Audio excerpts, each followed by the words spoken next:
this December meeting of the Delaware County Juvenile Detention Board of Managers. If we could all rise for the Pledge of Allegiance.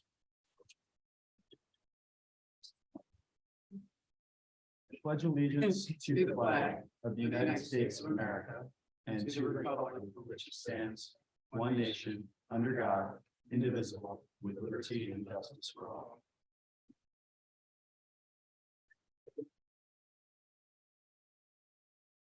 Right. First, housekeeping. We had an executive session yesterday to discuss matters of personnel and public safety, and potential and ongoing litigation. And with that, we'll move on to public comment. So we have 2 rounds of public comment as always. The first, if folks could keep it to items that are on the agenda specifically. The last round of public comments could be about anything that's juvenile detention related. And if you are going to address the board, please keep your comments to 3 minutes or less and give your name and address to start. So if there are any public comments, please come to the mic.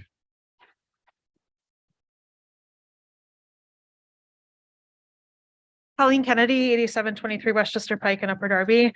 I'll just keep this quick. I'm so sorry about that. I don't really understand the logic behind not having the grand jury report as an item on the agenda. So I would love an explanation to that. And that's the end of my remarks, but I would love for you to answer that question. You're asking for it's not really a back and forth. If you have remarks, you can give. Okay. I'm sure a number of other people will ask the same question, then that's fine.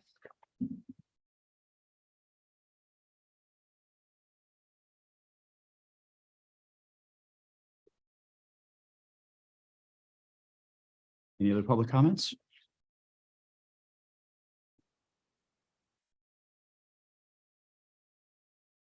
All right. Next is an approval of the minutes from November. Is there a motion to approve? I'll second. The motion is second. Any questions or comments on the minutes? Hearing none, all in favor? Aye. Any opposed? Aye.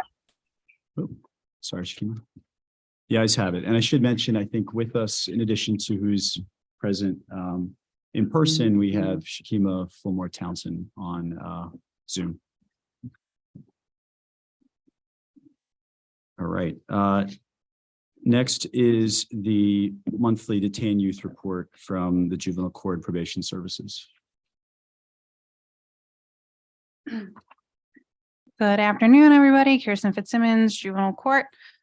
We currently have 2 youth in, well, we have 4 total youth, 2 juveniles in detention, 1 in Jefferson County, Ohio, 1 in Chester County's detention center, and we have 2 females in Morgantown that are both direct files.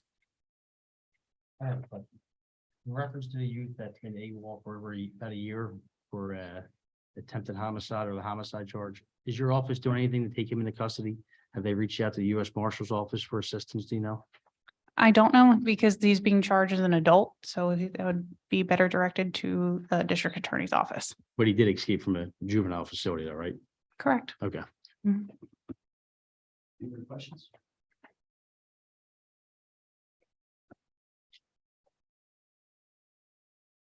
The next item is the report on juvenile justice services by Mr. Arizari.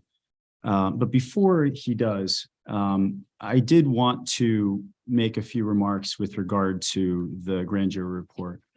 It's not on the agenda, and in my remarks, I think I'll state why, which is essentially that this board is forward-facing, not backward, and it did not exist during the time of that report. But I want to start by saying, since the allegations came to light, the new majority on county council took immediate action. And the most important and first step that this council took was to form this very board, taking away control and day-to-day management from the courts that were overseeing it at the time of the timeline of the grand jury report.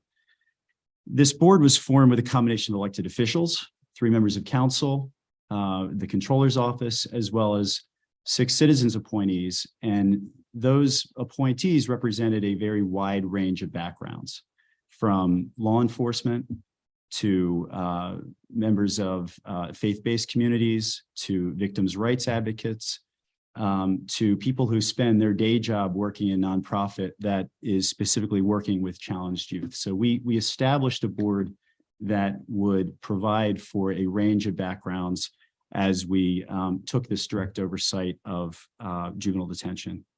So again, this board did not exist during the time that the grand jury report discussed.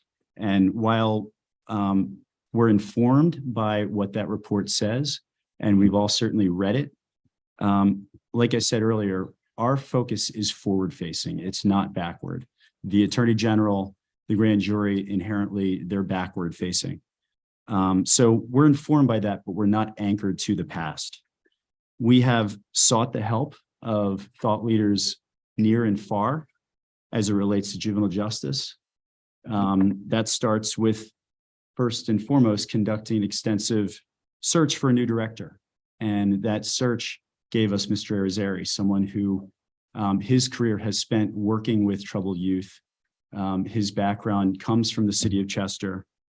And he's hired a team that has a similar basis that we found would be invaluable as we started from scratch. We started with a blank sheet of paper to design what juvenile detention, juvenile justice can look like here in Delaware County. We've worked with organizations like Columbia Justice Lab and the Youth Advocate Program and Center for Children's Law and Policy, the Council for Juvenile Justice Administrators, the Youth Correctional, what are they called? Youth Correctional Leaders for Justice. Leaders for Justice, that's right. These are people who have best practices on a national level that we have brought to Delaware County. I realized that people are going to hear juvenile detention in Delco, and they will inevitably have a picture of what used to be there. But I want to really be clear, from the very top, with county council to this board, to the people who we have hired to oversee what is formed there day to day, from the fact that we're creating a design from a blank sheet of paper that's informed by best practices nationwide, we have no ties to that former facility other than an address. So again, I totally understand why folks want to talk about the grand jury report, but for reasons of our not litigating the past, but focusing on the future, that's not going to be something we're going to dwell upon. What you're going to hear from Mr. Irizarry, from our architect, is a design both physically and procedurally that's informed by that, but we're not beholden to it. And one last thing I want to say is we're doing all of this while we're simultaneously bringing in organizations like the Youth Advocate Program that allow for alternatives to detention. Detention should be a last resort. It shouldn't be the default. And so, you know, I think while we may be focused on detention, because that's literally what this organization is tasked to deal with, if you don't like the idea of detention, you should be going to Harrisburg, not here, because we are legally required to provide detention. If the courts, if the judges in their infinite wisdom decide that someone needs to be detained, that's up to them, not us. So with that, I want to turn it over to David to talk a little bit more detail. And this really is a review of what this board has been talking about for the past year and a half about our design for detention. So David. Thanks, Mr. Madden, and thank you to the board. Again, before we get into our presentation, just in terms of the design and you know what we hope for the future here in Delaware County as it relates to facility. Again, as Mr. Madden said, we've had the opportunity to read what was put out.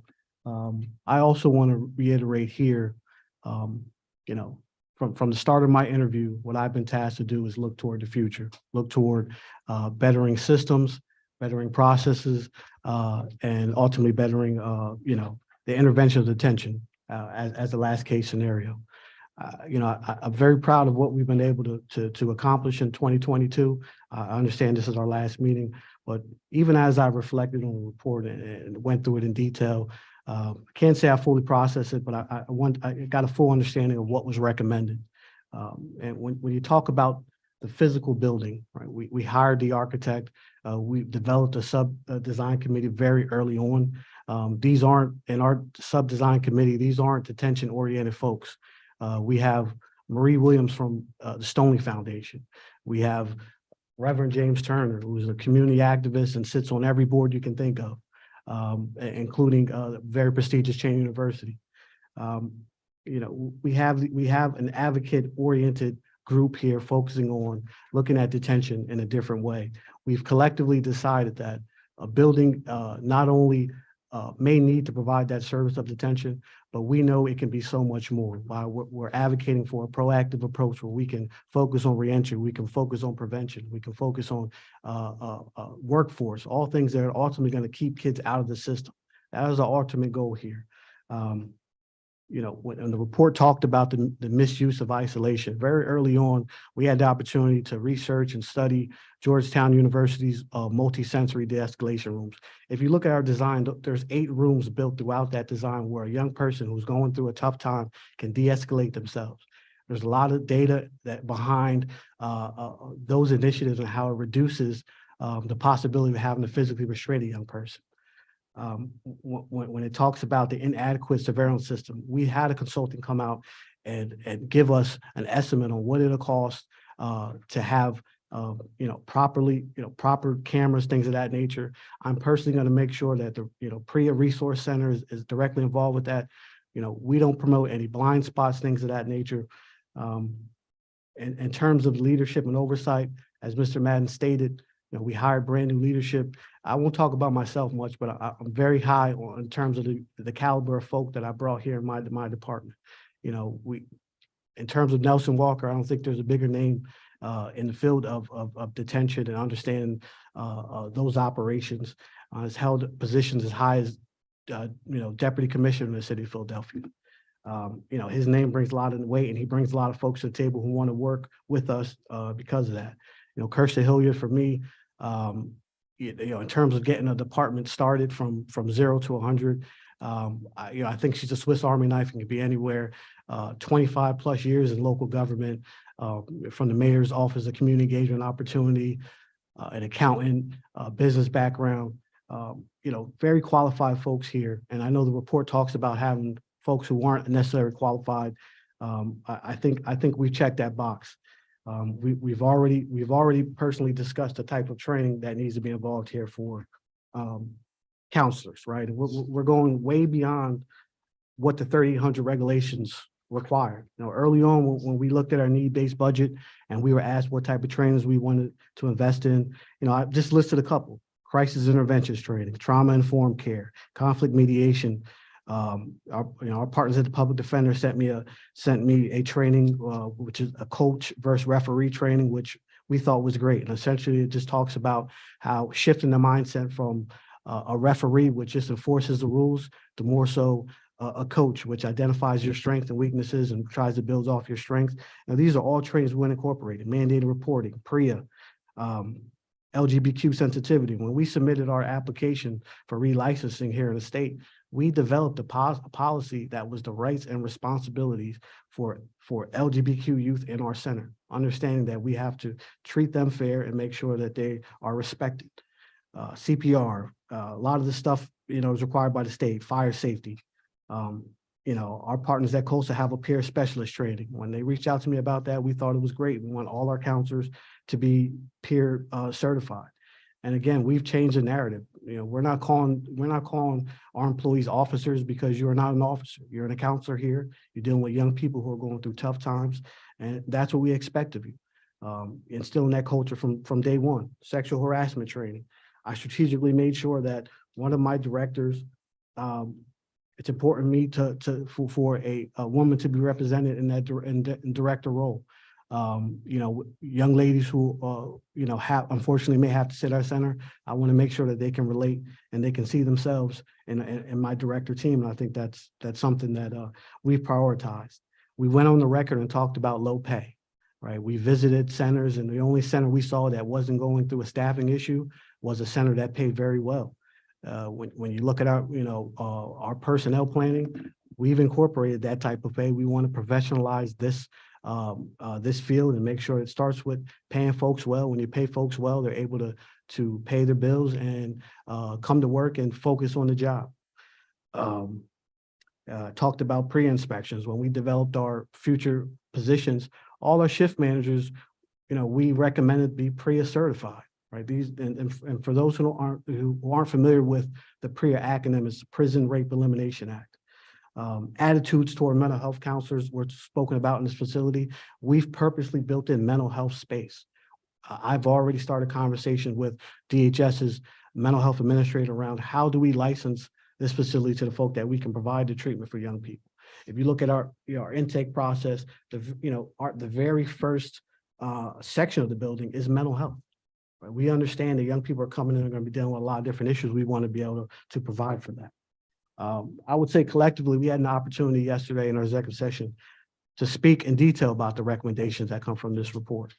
There's nothing here that we disagree with, right? If the state is saying they recommend that this board has oversight over the center, well, that's been established, and it's going to remain here, whether it's mandated by the state or not. When they talked about, the type of information around incidents and special reports should be reported to this board. We welcome that, whether the state mandates it or not. I recommend this board, if there's an incident, let's have it, let's review it. Let's talk about what went well, what went wrong. And, we're not running from conversations like that.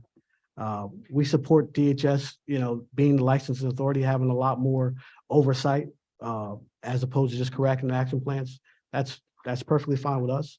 We're perfectly fine with the state developing some sort of statewide coalition that talks about best practices. That's fine. I've already personally joined the Council for Juvenile Justice Administrators, and I'm in a 6-month fellowship where I'm able to talk with facility leaders throughout the country. What's going well, what's going great. We're not really running from conversations like that.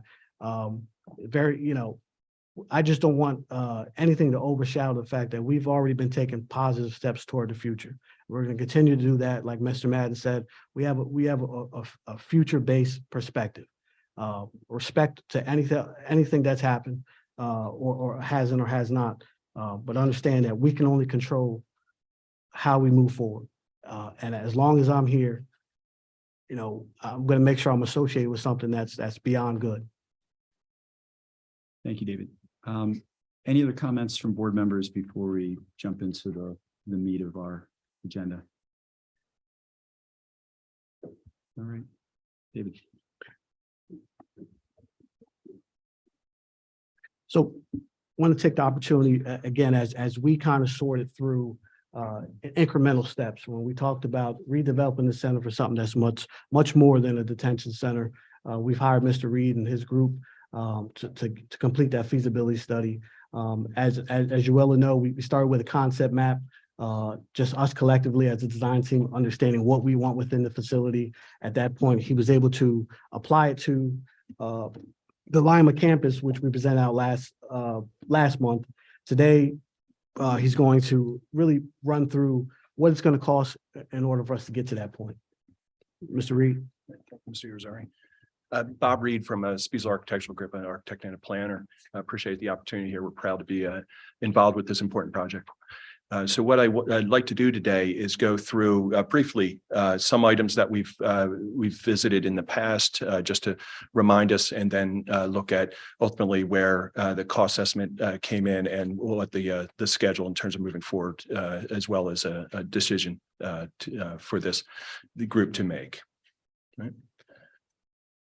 So just to remind us in terms of what we as a firm were hired to do is look at leading a fact-finding process. Really, as Mr. Irizarry said, this wasn't a matter of how do we just get this building back up. It's a matter of how do we really raise the bar regarding how a facility can really do the best for Delaware County. So we went in with a blank slate, and we were sponges to understand who Delaware County is, as well as having a program that's informed by the local staff, consultants, looking ourselves and listening, as well as visiting model examples in neighboring counties to best understand what's going well there, what's not going well, what lessons can we learn, and then we were charged with looking at floor plan diagrams Originally, it was a matter of renovation and then look at renovation additions. And I'll get into that we a little bit later in terms of the renovation.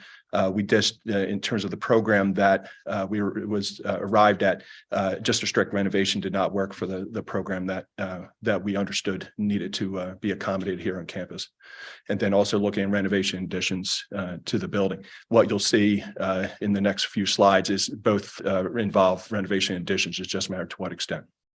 And then we'll review the cost estimate. So when we start all projects, this one is very important, just like many of our other projects.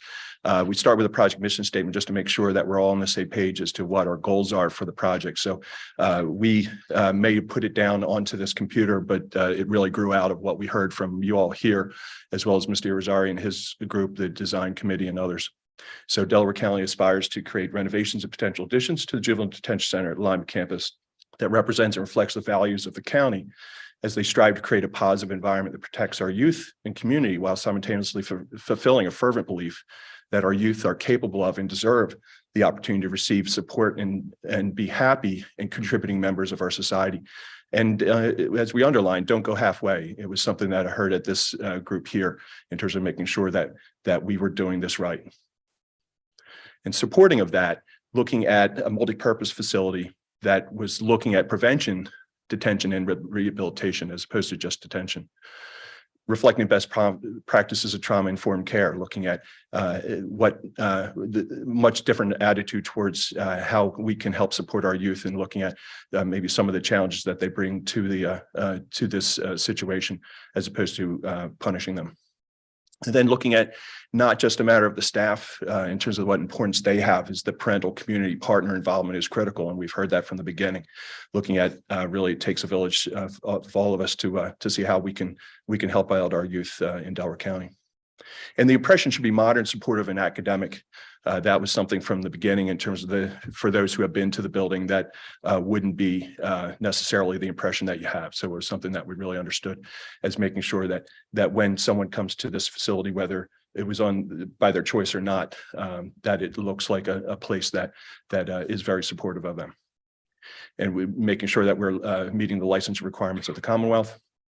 Balancing initial and long-term fiscal responsibility, making sure that we're helping recommend recommendations that are wise in terms of financially upfront, but that aren't short-sighted in terms of doing something now that could cost more later. So making sure that those are balanced, and also looking at sustainability, making sure we're trying to tread as lightly as possible. So then this is a document that was reviewed at a previous meeting that was approved, and we're not going to go into it in detail, and it's very small, so I understand that. But it was a matter of getting a good understanding of all the different programmatic elements that go into the facility. On the left-hand side that has a dashed line around it was the secure side of the building, and then looking at the interrelatedness of administration and then the non-secure community support side of the building. So that was something that we reviewed to make sure that we had all the right pieces, that they were the right size and the right orientation to each other. So that was something that was reviewed at a previous meeting, as I said. We took that information and then looked at how could that work with the existing building. So I'm going to show you two different options. This is a plan diagram for option one, where the gray portion of the building is the existing juvenile detention center. And in this option, the entire blue additions being necessary additions to the juvenile detention center so that it could operate in accordance with what we understood from the program that was derived during this process. And then where that dashed red line is a matter of where the non-secure side of the building, the community support center side of the building would be created. So in this case, looking at the secure side, where area A, area B, area E, we looked at how could we use the existing building to the greatest extent possible. The challenge we found was a number of different uses were not in the right place in terms of how the project, how the facility should operate in accordance with what we understood from Mr. Irizarry and his team, and some elements that were code-related elements as well. In looking at functionally where are the right places for certain items. Very importantly, looking at the healthcare, mental health, and physical health care that really should be right near intake, which currently was all the way really the furthest away from intake in the current setup. So we looked at how that existing building could work. There was a number of, as you can see there in blue, a number of additions that were necessary. A sally port that was enclosed that provides for a much safer situation for us. Looking at sally port for intake as well as sally port for deliveries. Looking at a central laundry administration wing. Having an elevator so that you can get to both floors of the residential pod, as well as some other additions. And then as we looked planned north of that red line in terms of the non-secure side, we looked at renovating area C and D, which are residential pods, and use them for another use. The reality is those were built as residential pods, and they very small rooms, very low ceiling. So trying to have other uses into that, put into that space are just not efficient that we found. And also the challenges that we found on those existing buildings, code wise, as well as mechanical, electrical, plumbing systems were in very bad shape. We explored it, and we have a cost estimate related to it, but it was very inefficient use of that space. And those are two-story sections of the building. And then area G is a continuation of the community support side, non-secure side of the building. And then I can move on, and we can move back if there's questions from the board.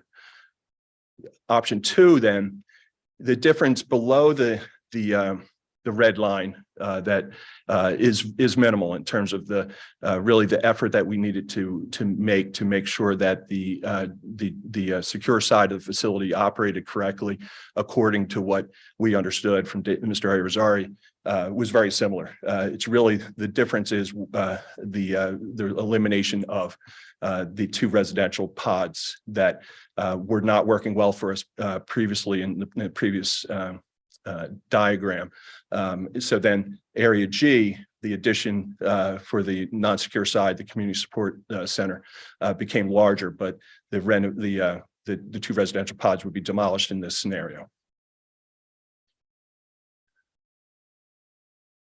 So then in looking at square footages, which came up at a previous meeting, I was incorrect at a previous meeting, quite honest, in terms of how much larger the options were from the existing building. They're actually not as large as what I indicated at previous meeting. So the existing building, which includes mostly first floor space, except for the residential pods, which are 2-story, or 47,950. Then looking at option 1, which renovates that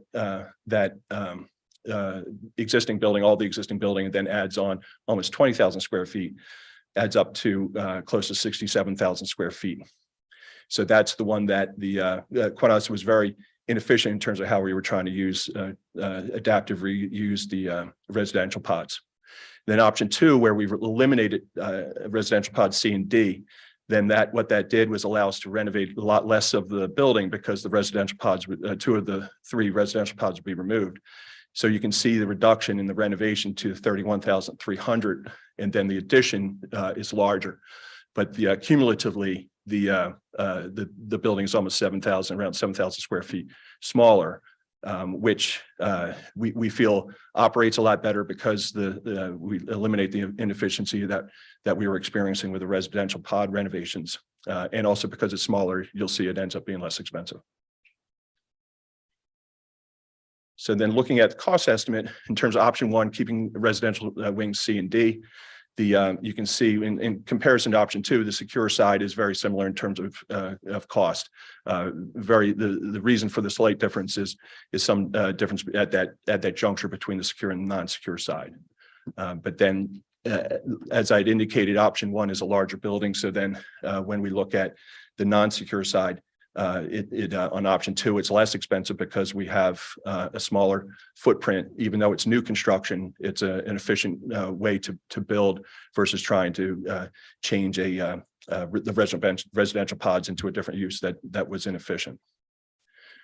So those numbers, which as you can see, the asterisks, in terms of cost estimate, excludes the security detention technology. That is still, there was a study that looked at the existing facility, but that study did by a separate entity, but that didn't take into account the new construction. So that's something that we note there.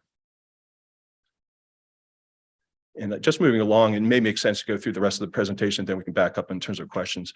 What we show is in the cost estimate, what the number includes. So we don't have to go through in detail, but we like to put in our cost estimates, everything that's included. So that we, in addition to cost of construction, we also include soft costs like engineering, legal fees, architectural fees, contingencies, because this is just a feasibility study. It's not a full design yet. Hasn't been bid out, obviously. So there's a contingency so that we make sure we protect the county as there's further development of the project. And the hazardous materials allowance, we understand really just through word of mouth that there is some hazardous materials. We don't know to the extent, but we wanted to at least include an allowance in there. All right. And then looking at the schedule. Could you forward that for me? Thank you. So we had shown a schedule previously, and that was before we realized to the extent of the additions that were necessary to put onto the secure side of the building. So looking at the feasibility study, which is ending now through in December of 2022, looking at decision made by the county potentially through the next 2 months to be able to look at moving forward from there, which would then allow full design and land development to happen. That shows a year.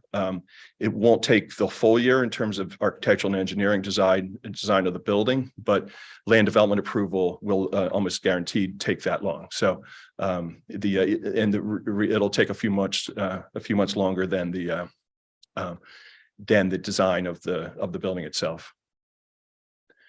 So then once we get to that point, after that year, bidding and contract award, which is actually aggressive there in terms of looking at April through May to try to do that.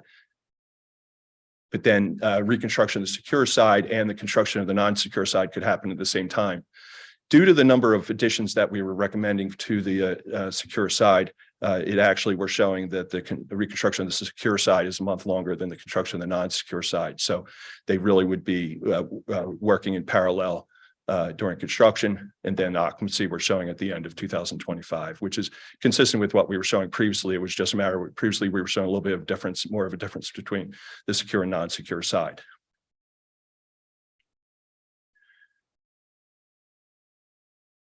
And then looking at decisions, it really comes down to looking at preferred plan option recommendation from this group, looking at with the information that you've heard previously and is presented today, looking at whether this group could make a recommendation to council regarding a path forward. From our standpoint, in terms of, as is probably very obvious, the option one was more expensive and was not as efficient and did not work as well for us. So with that, we would recommend option two out of those two options. Are there any questions that I could answer for anyone to go back to? Yes, Judge. You specifically said you did not include what the technology cost would be. Do you have an estimate or a guesstimate as to what technology costs might be? So of the existing building, it was over $2 million for the existing building. So then we would expect that number to be north of that because it wasn't factoring in the rest of the building. We wouldn't expect it to be considerably large, like twice as much, because the reality is the technology that they're talking about is for the secure side. The non-secure side wouldn't be as hard. So it would be a matter of more like how you would deal with a K through 12 school in terms of the technology in there.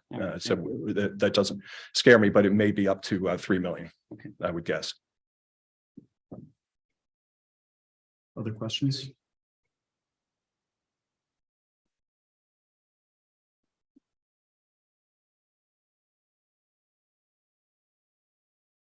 Right. All right. Thank you for your time.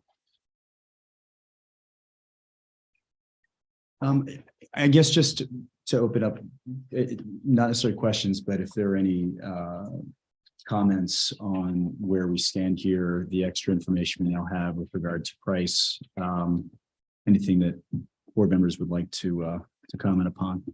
Well, can I ask for an update on any other alternative sites that were in the mix at one point? Is there anything still in the hopper on that front? What I will say is this: we did look into alternative sites. If you remember, we originally asked for that to be part of Bob's feasibility study. We weren't able to move forward with that. I think proactively, I've looked at sites that, you know, at least from the initial may have been able to be converted to something a bit more secure. There isn't anything that I say is a quick turnover, that is an inexpensive turnover. And, you know, I've always looked at these sites from more so from an interim kind of location that allows us to continue to ensure public safety while Bob and his team move forward with what the future is. So I guess as we recommend as a board that Bob looks into, or his, you know, his firm looks into an additional site that a program can be applied to. I think we have to decide that now. That only pushes back his timeline of hopefully having a decision before the end of February. But it didn't seem like there was a location that jumped off the page within the county that would lower the cost or speed up the timeline if we want to build something that reflects what we want, as opposed to what we're stuck with. That's correct. Dr. Taylor. I guess just kind of adding on to that, not necessarily the alternative site, but thinking about this timeline. So this doesn't put us at a facility until 2025, November of 2025. Can you discuss some of the possibilities for what we're doing in the interim time in terms of just options you've been working through? Yeah, I want to be careful about specifics, but I will say that, you know, as early on when I started here, there was a lot of unknowns just in terms of partnering with counties. You know, we have some more certainty just in terms of timeline, just in terms of if we're able to license places ourselves. So revisiting those conversations, if there's a facility that's willing to partner with us, you know, in our time of need for more, I would say, on a more reserved space base. I have these meetings on my calendar coming into the new year, but I want to be very cautious about talking about it before they come to fruition. You know, I've looked at sites, so I know the county is currently renovating the old St. James School to be a youth homeless shelter. I visited that site with our members from our public defender, and you know, we had a security firm come out and just kind of eye it up. You know, let me know it wouldn't be a cheap process and wouldn't be a quick process. So I don't know if that necessarily is the option, but we'll continue to look at if there's a space that we can convert in a short period of time, a year or a year and a half's worth of time. But in my initial phases, it doesn't seem like there's a cost efficient and time efficient option. David, I mean, we are continuing to work with outside counties inside and outside the state to have alternatives in the meantime. But, you know, look, I think when we go outside of what we ourselves are building and managing, you are beholden to how others are going to run their facilities, which is kind of stating the obvious, but it's the reality that we face until this is complete. You know, I also had shock around the timeline. I think the idea that we're 18 months away from being shovel ready is unfortunate. And to press on that, I don't know if I've kind of heard the answer already, but I think for the benefit of the public, if you can sort of summate why that's the case, why we can't get to a faster timeline to be beginning construction. Bob, do you want to chime in on that? Yes, so in terms of looking at the extent of the work that needs to be done to the existing building, it was a matter of how much time would be necessary, really just to go through and do the design work. To begin with, there was a decision-making process in there till February that if that could be expedited, that obviously could help. But looking at our experience in Middletown Township and in the county in terms of doing the additions to the building and dealing with land development for the project.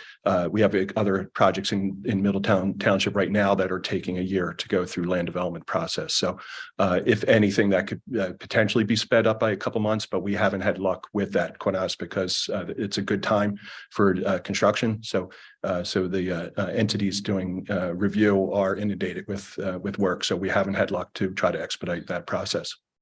But if there is some ability to work with Middletown Township to speed that up, in light of the fact that it's a county facility, that would be an opportunity to shorten the timeline. Potentially, but the thing is, it's still a matter of the conservation district through Delaware County that is not controlled by Middletown Township. So, and it's a matter of a dance back and forth between initial approvals through Middletown Township, and then you could submit to the county conservation district, and then have some approvals or some comments back and forth. That there's usually some conversation back and forth and drawings revised along with that. Then getting back to the Middletown Township, and then having them go through development agreements and having all their ducks in a row regarding their legal agreements before moving forward.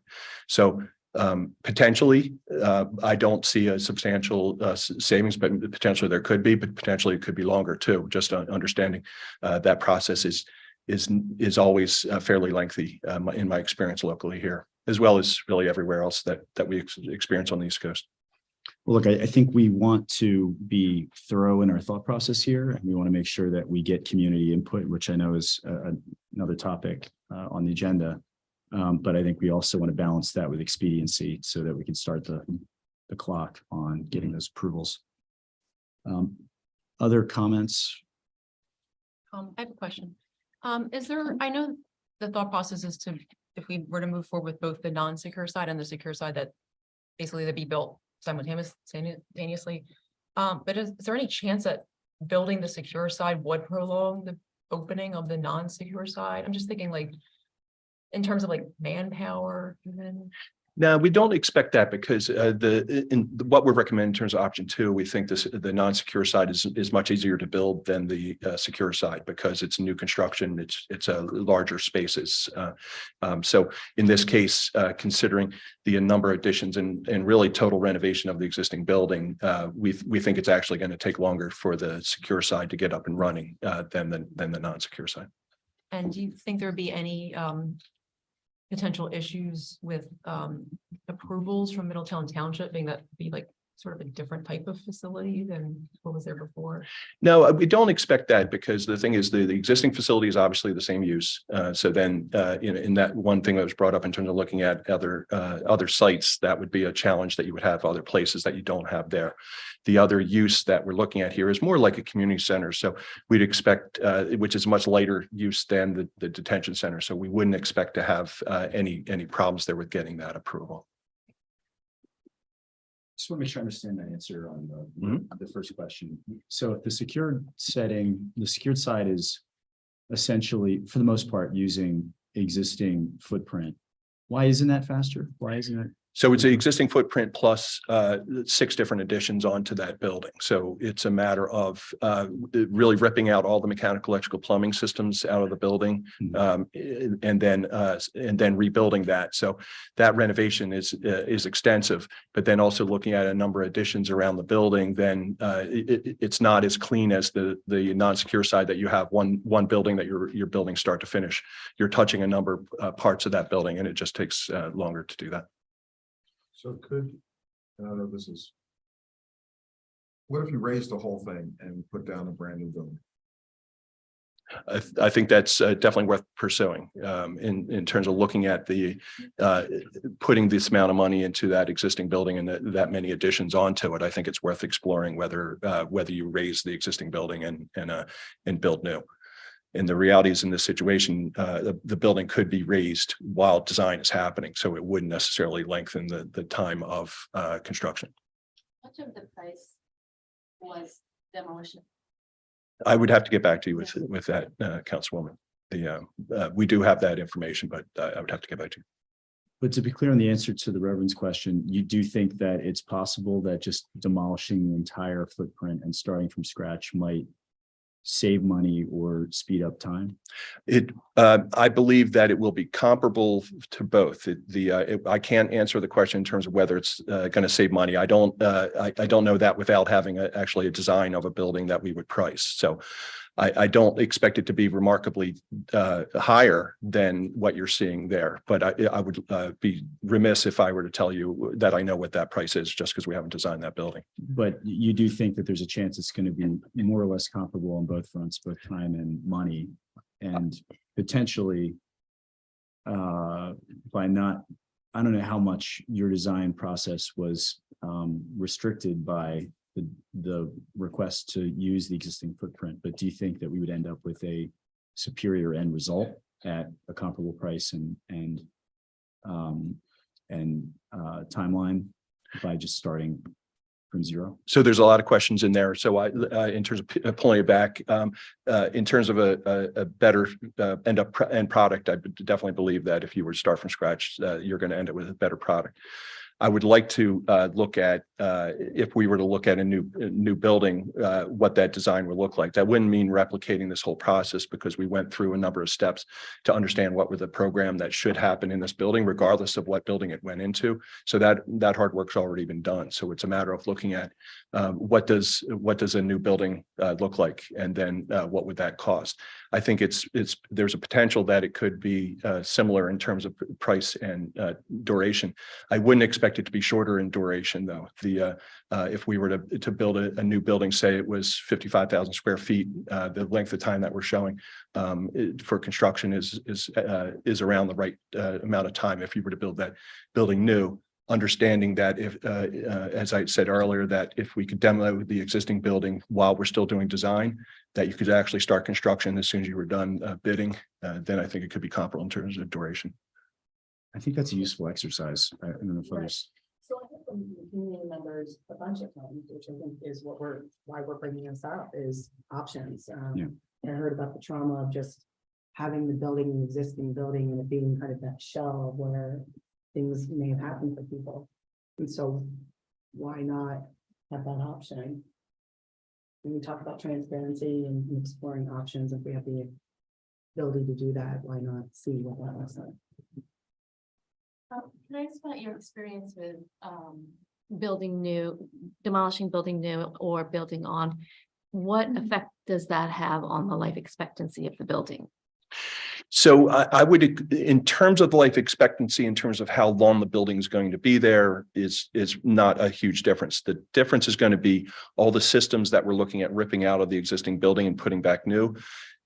We're not in a new situation where a contractor can go and have an open construction and run all the piping and ductwork exactly where they want. They're going to have to live with a number of some poor decisions that were made in the design of the original building. If you are in any of the bedrooms, there's holes ripped in the wall to get to the plumbing consistently because it just wasn't designed well to be able to be maintained. So if we were to go in and put some of those systems back where they were, we're inheriting some of those problems and moving them forward. So I think it's more in terms of the life expectancy of those systems and the ability to maintain them properly. One, on just the effort that's involved, but also the cost involved if you have to go through a lot more effort to try to fix along the way.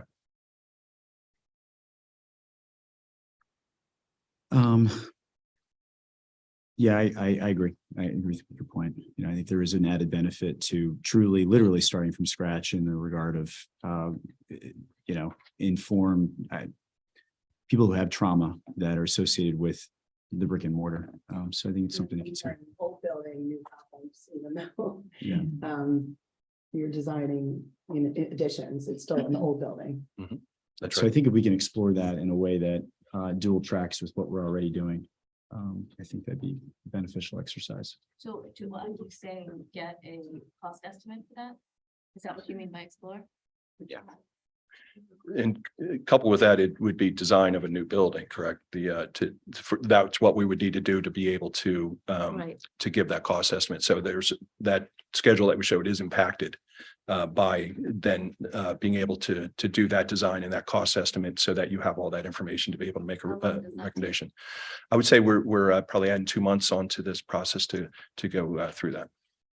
So we could still stay on our February deadline, If it all shows up in February and you can make a decision at that meeting, right?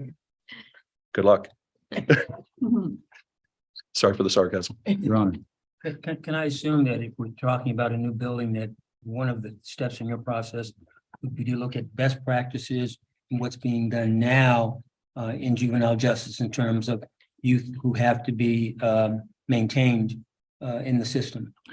Yeah, and I would say the design that we have now was consistent with what we understood in terms of best practices. It's just a matter of, to a certain degree, it's a square peg in a round hole just to a degree, not across the board. You know, you look at your gym, you know, the gym works well, and it's a matter of, you know, how do we get that, to be renovated and have the systems work well and whatnot. But in a number of situations where we can start from scratch and say, okay, now what's the right way to do it? I think it can be even better than what we were shown. I think if you were to end up doing option 2, I think it will function very well. But I think it's more going to be a matter of, do you have a new facility? Is it handicap accessible? Is it accessible? Because the building isn't, like, even the doorways, are all, and they're not as wide as they need to be for current code. So we are spending money to widen all the doorways to accommodate that. It's wasted money. If you are building that new, then you can do it right the first time. So there definitely is the product at the end is going to be good. I think you still would have ended up with, if you go this path, you'll still end up with a good facility. But the point made previously in terms of some of the operations of that facility long term could be compromised because you're using the existing facility, which is old and not necessarily designed as good as it could have been per today's standards, at least. I will express my own degree of sticker shock. It's when you add the technical costs, it sounds like we're talking about $40 million. And I continue to support the idea we don't want to do this halfway. We want to do this right.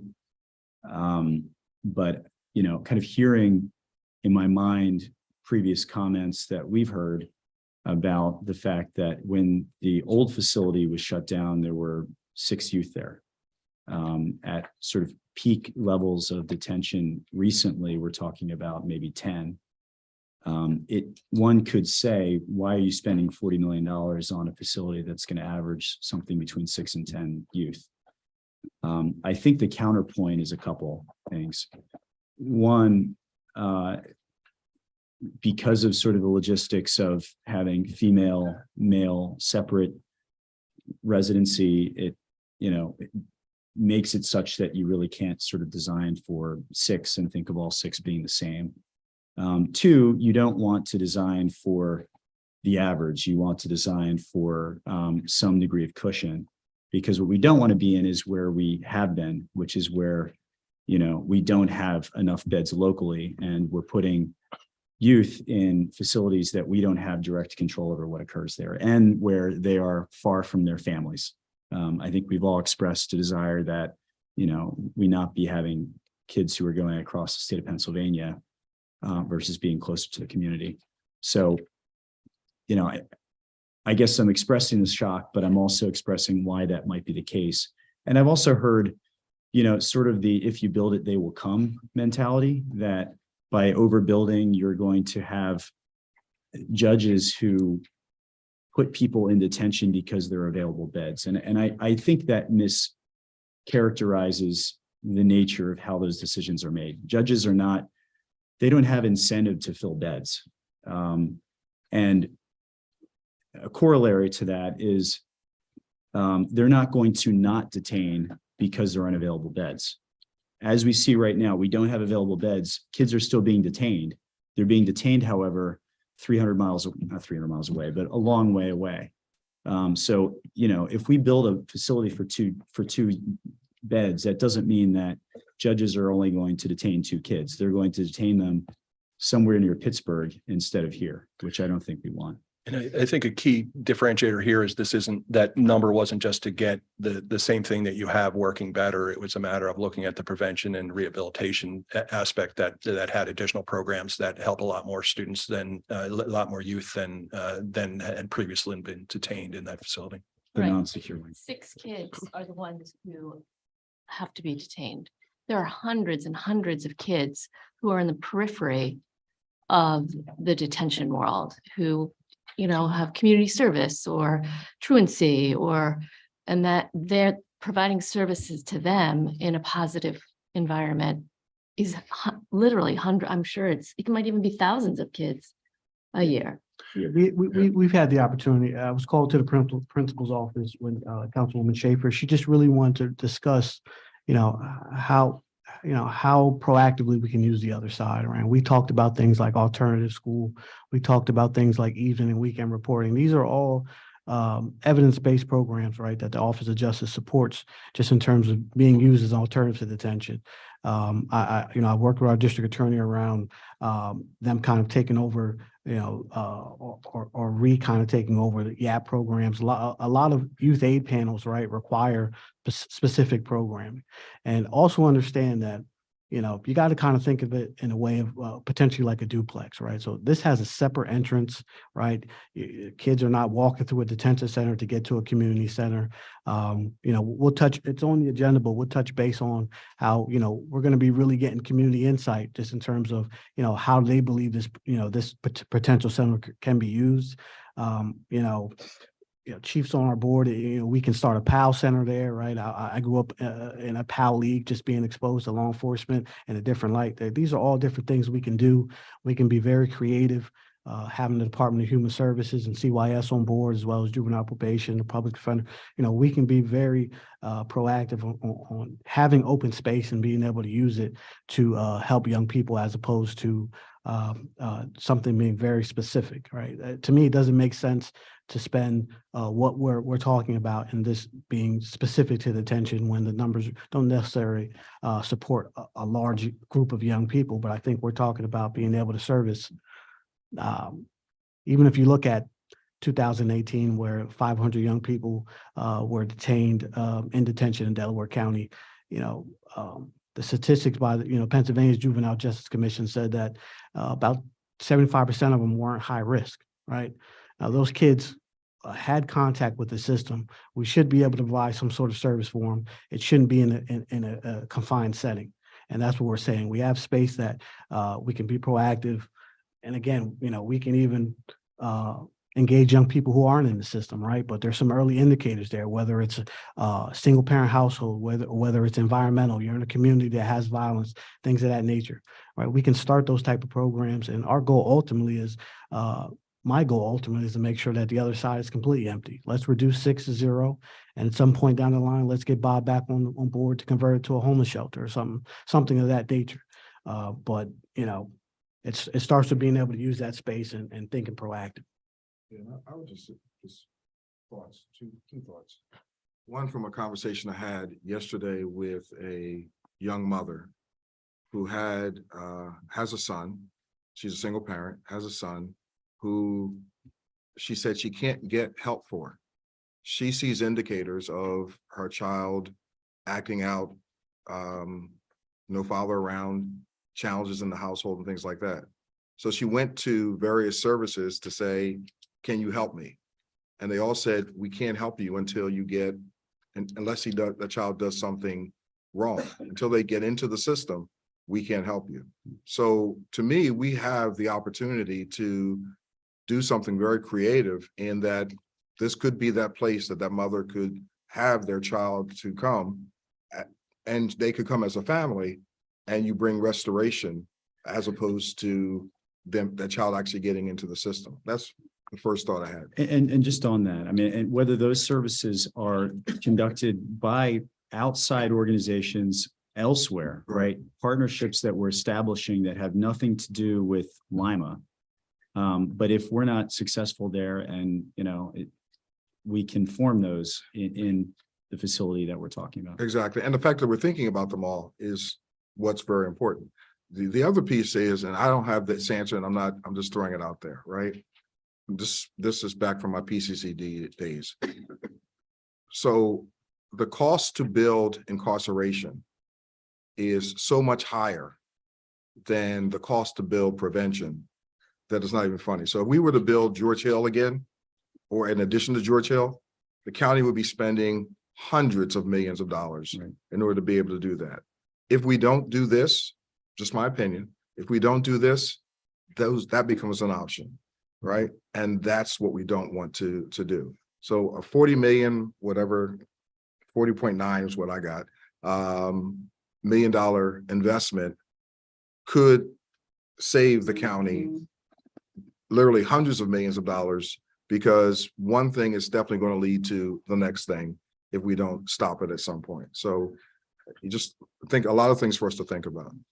And I think this all dovetails to a comment that we've made, several of us, including Mr. Arizari, that the name itself is a misnomer.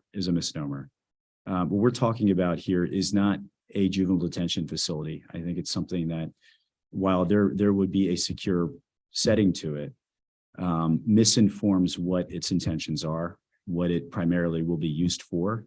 And I think it anchors what we do with this footprint to a past that we don't want to be anchored to. I don't know if there are any other. I just have one comment. My concern is still spending money to build a non-secure facility that we don't have a concrete plan for. Like, I'm hearing a lot of ideas, but there's nothing concrete. So I just want to express that. And even in 2 months, when there's maybe when Mr. Reed comes back and we see, you know, what the cost is going to be of the secure side and building a non-secure facility, I don't know if I'll be able to support spending millions of dollars on a building that we don't know how it's going to be used. The secure side, we know how that's going to be used. We know what problem we're solving with that. The non-secure, I would like to see like a concrete plan on who would be using it,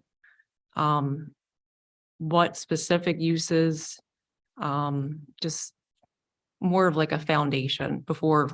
I don't know if I really agree with if you take like the Field of Dreams, you know, if you build it, they will, like, I understand that, but I don't really support that with the non-secure side, because I just think it's better to have a plan in place, I guess. So it's just one thought I have. No, that makes perfect sense. And I don't know if you recall, Ms. Diaz, I sent the board a detailed kind of document talking about, you know, models that could be used, right? And, you know, do I have providers lined up? I wouldn't pursue that without understand we have that physical space. I know the county currently contracts with a lot of providers, right? It can just be an extension of their contracts to have satellite space to implement these type of programs. But as you know, in government, there's an RFP process, right? There's a bidding process. I wouldn't necessarily say that, you know, because there isn't a concrete plan for open space, that, you know, it's uncertain or things of that nature. In my experience, again, if you have the facility, right, the sky's the limit. And that'd be my feedback. But I'm happy to resend that document and include potential providers who provide services of that nature. There may be some that we already contract with. You know, at some point in time, if we agree upon that, you know, our department has already started developing a list of services that are needed, both on secure and non-secure, also researching providers who provide those specific services. So, you know, we can kind of pair it with our timeline of opening and making sure that we bid for that, we go through the fair government process, and we're able to start those contracts. I would just suggest a strategic plan. That's what I'm hearing. Yeah, sure. So, you know, take the ideas, take the lists. That sounds to me as a strategic plan, and that might feel more secure of a plan that we can bring forth to the board. So we have an idea of what will actually be put into the non-secure site. That's what I was just thinking. Just more of thinking about the timeline that we have. If we were going to go with this, we have until November 2025, and thinking about that strategic plan and what are the options and going in that non-secure site, bringing those in front of the board in that time, and the board decides. And at that point, we decide what program we would like to have happening. And then therefore you would be able to go forward and go out for a request for proposals to find the providers that will provide those programs so that they're ready to go day one when the facility opens. And I think it meets the public's comments and their interests, and what we as a board believe in is to bring the community in who have expertise and knowledge and experience and a passion to be part of this process. That's where you can bring people in from different expertise is into a strategic plan. And then everyone's involved who needs to be involved. Yeah, I Some mean, of those decisions we have to make now for the design part. I mean, who are those partners? Is it athletics? Do we need a gym? These are like big space constraints. So I feel like that process will be honed in on in 24, 25, but in the design process, we have to know, which in my discussions, I feel like you do know. Sure. What type of spaces you're going to need for the different types of providers you're anticipating. So I feel like that what Kelly's asking for would be necessary now when we're paying for the design and deciding whether to move forward with the whole thing. Sure. Yeah, and that was gonna be my point. I don't think it's the right characterization to say we have no plan for the non-secure side. It's not as if we have however many thousand square feet allocated and it's just one big question mark.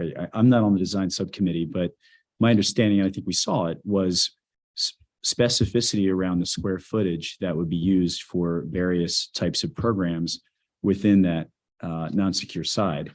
Now, a plan to turn square footage into actually identifying potential partners to run these various, that still needs to be done. But again, we have 3 years or something to do that. I have another question I wanted to Sure, ask. sure. Does your firm have any expertise in funding sources for? I would say no. No. I think that's a process we need to start now too. Figuring out how and where we can get OPM for this, other people's money. They're probably federal grants, I don't know if you can get in a RACP for a prison, I don't know, but those could take years to figure all that out. And I'm sorry. $40 million would be a really big bond. But just So- listening to this discussion, I think that we have to ask from perhaps juvenile probation, juvenile court judges commission, the Department of Justice, other nonprofits, what is the future of juvenile justice and juveniles who end up in our facilities? Is it related to this statistic or that statistic or race or income or lack of father? I don't know. But I think if we're looking at it futuristically, where you said, well, you could go with this facility or you could go with a newer facility. What does the future look like? And we're going to be obviously casting about and not knowing for sure, but I think it's worth at least asking ourselves, what does the future look like? And it may be that we may have to look at the past and say, well, over the past 10 years, we've seen the juvenile detention numbers drop nationally or in this county. And that may help inform our decision. Or we may see something else, or we may see that that we're seeing more young women in it, or more people who are differently able or something like that. So I'm just saying, I think we need some of that information to help us make the decision on what we should do, whether it be our existing facility or whether a future facility. We ought to think at least about those statistics. Just a thought. This is Shakima from, I'm still online. I also think that what I'm hearing in terms of having more specificity is that we are looking at the space in multi-use with a multi-use lens. It might be very helpful. So I think we need to think modular. Everybody understands secure detention because the experience is to some degree singular, right? We know we have to provide education. It's very much laid out. But when we are talking about the non-secure side, where what I've been hearing over the months is there are a myriad of different unmet needs that lead to prevention or intervention before we even get to the stage. And we're trying to fill that space as well to maximize the use of a facility at all, given the numbers, given the money. And so I do think that it feels like we're comparing apples and oranges, and we actually are intentionally trying to have the non-secure side be able to respond to apples, but also pineapples, but also and then maybe we need to get really clear about who that non-secure side is really for and narrowing that population down. But I do think as a board, we should explore what's the mind shift needed for us to think about the non-secure side, because I thought modular and multi-use was the intentional aspect of it, but maybe we need more specificity as we talk about that. Yeah, I think we can get as intentional as possible. But again, I'll always go back to my very first board meeting here when I talked about the focus on data.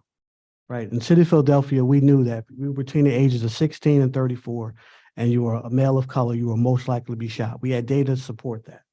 Right.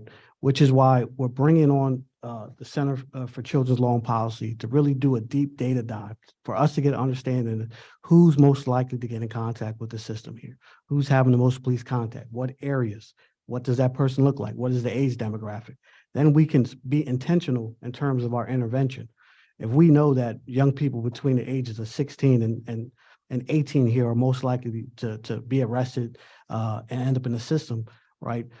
We can identify the young people who are of that age who haven't touched the system.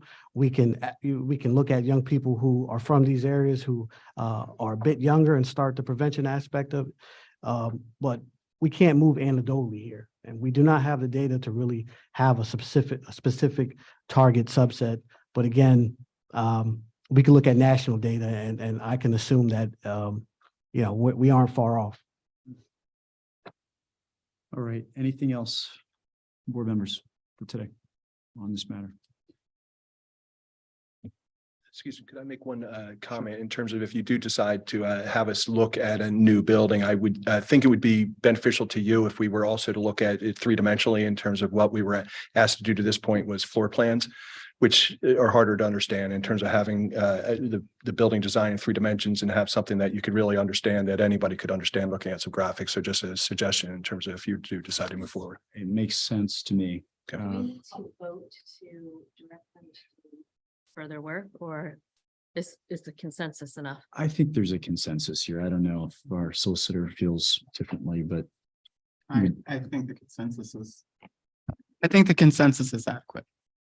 yeah, I'm not really hearing opposition, although I welcome it if there is. I don't have any opposition to that. I just wanted to ask how much extra does that add to the timeline for you to do a 3D model versus a floor plan? That's already factored into the time that I told you in terms of what I figured it would take. But we're not just talking about the 3D model, right? We're also talking about the option 3 of raising the entire. Correct. All right. Yeah, it'll be quick, but we need to get it done because understanding in terms of the importance of the timeline here. Okay. Do you want to talk about Thank you. anything else before we go to item 6A? Community listening. Yeah, so, and again, we wanted understanding that, these meetings aren't always accessible to everyone. Me and my team have started conducting or establishing some community meetings within the community. So we have an Upper Darby meeting January 9th, and this will all be posted on our Board of Managers website. So we'll be meeting on January 9th from 6 to 7:30 p.m. This will be at the Prayer Chapel Church at 7099 Locust Street in Upper Darby. We're also semi-established in Chester. We'll be at the MJ Free Performing Arts. Very thankful to our Reverend on the board who's helping us establish that date. That'll either be January 4th or 5th, again from 6 to 7:30. And we're also going to, I'll be working with the chief as well as establishing a Darby site. And at some point later in January, we'll select a site on the west side of the county just to get that perspective. But again, I think, in terms of agenda, number one, I'd like to update the community just in terms of where we are. Want to get their feedback on design. Also want to get their feedback on what types of programming and what types of needs they believe their community has that, that we can utilize on the community resource side. Also, again, just want to get their feedback just in terms of, are we talking about the proper uses? And also I want to get their feedback on a possible rebranding and name. What do we call this center? Want to hear from the community. But again, that these aren't your only opportunities.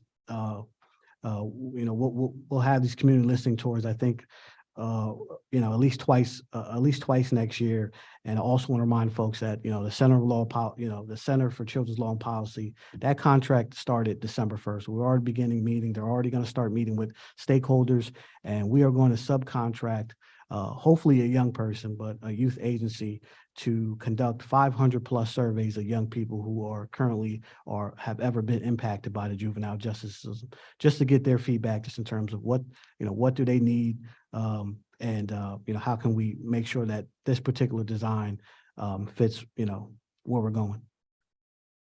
Can I make one observation? Sure.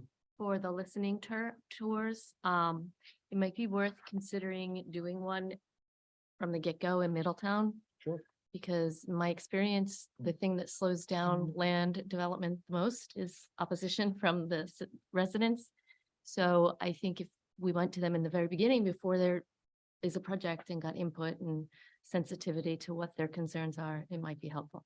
There's already a draft in my email, I promise you. And I think, it's with the idea of having something that's more accessible to the western part of the county. I think Middletown would suffice. Okay.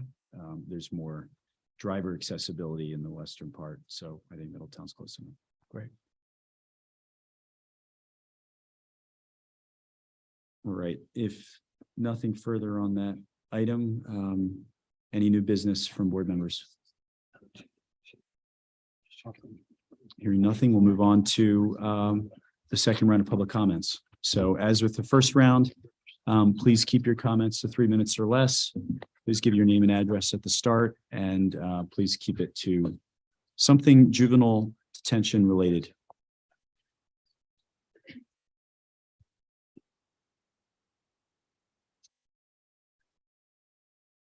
Hello, Patty Matson, 1038 Second Avenue Media.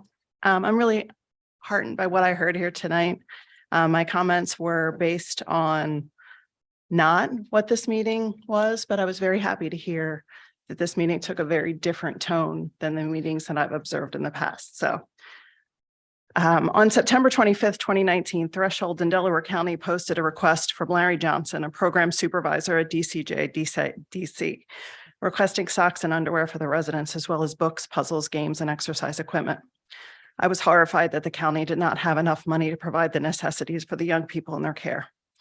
I sent my husband to Kohl's to purchase the necessary garments, and he easily dropped them off with the director. Was very concerned. Typically in a secure facility, people can't just bring in items. They must be shipped directly from the vendor. So this was a second red flag on the care of the residents. Even at George W. Hill, the adult jail, you need to send sealed shipped packages. Reading the task force report and hearing the authors call for increased system accountability and to address inequities through the enhanced data reporting to the public, as well as wider representation on oversight bodies, feels like an important topic for this board to consider. At every stage of the juvenile system, there are racial and geographic disparities for youth who exhibit similar behavior. We continue to criminalize Black and brown youth who have been accused of the same activities as their white counterparts. The difference is the white youth are offered diversion while Black and brown youth are detained in kid prisons, as noted in the report. Reading the grand jury report and learning that each year hundreds of thousands of dollars went unspent while the young people had no underwear or socks in a building where the staff had to wear their coats because there was no heat, and cells with no running water is unfathomable to me. I've heard discussions at these meetings of creating a new building where these physical plant issues will be addressed.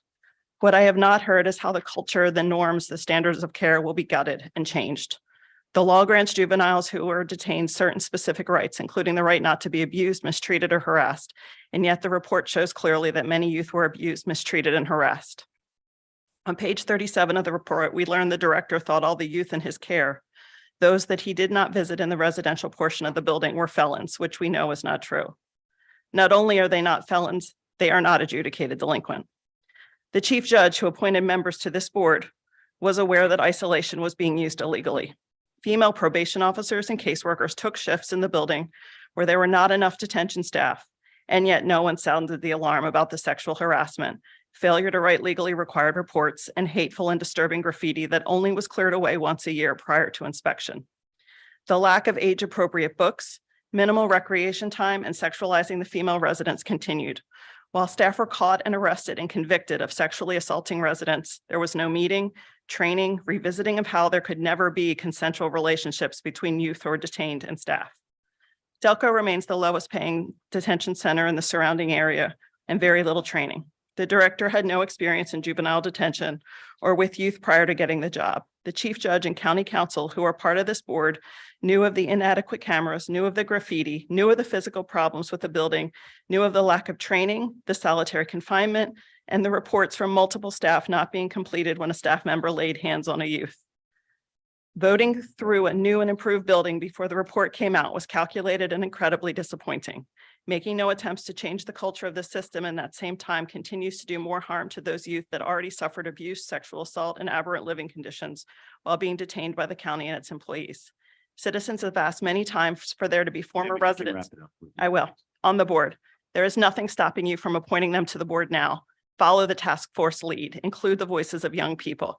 Why, after everything this county put our vulnerable detained youth through and not believing them when they filed complaints, are you not letting their voices be heard now? Please do the right thing. Thank you.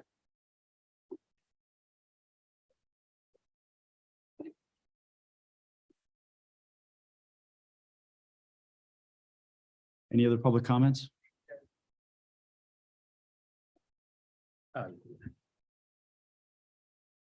Carol Kazim.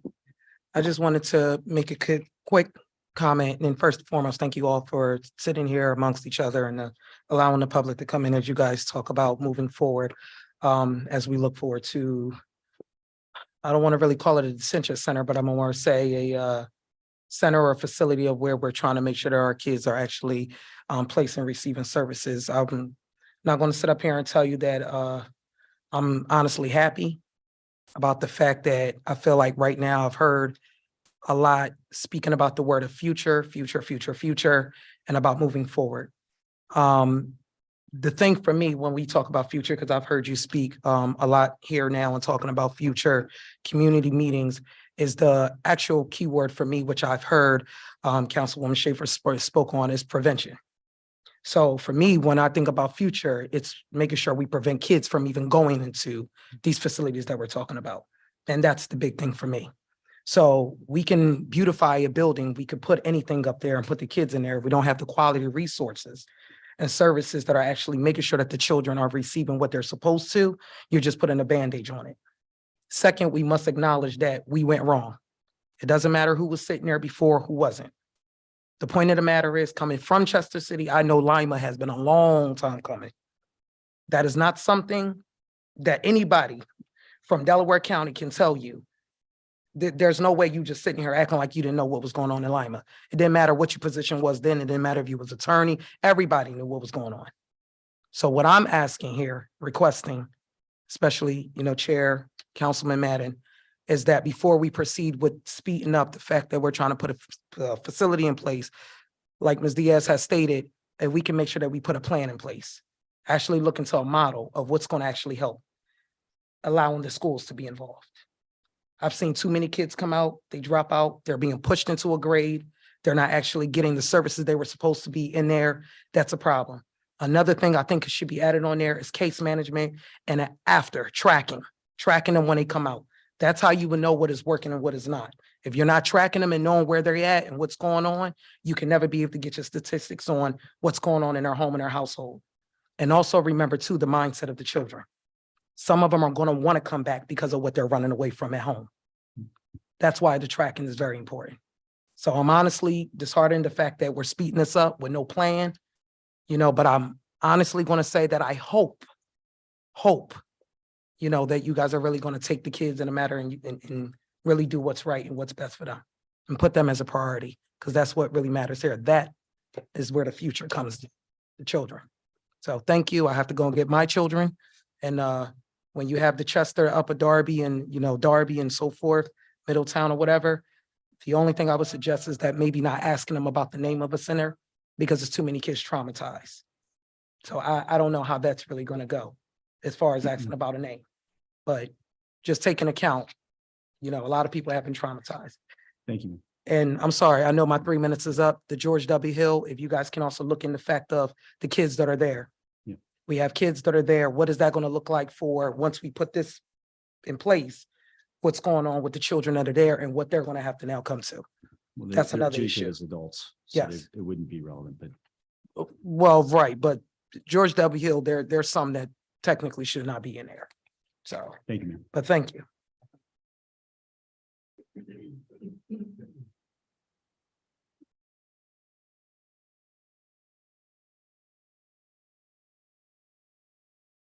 Diamond Gibbs, 39 Chatham Road in Upper Darby.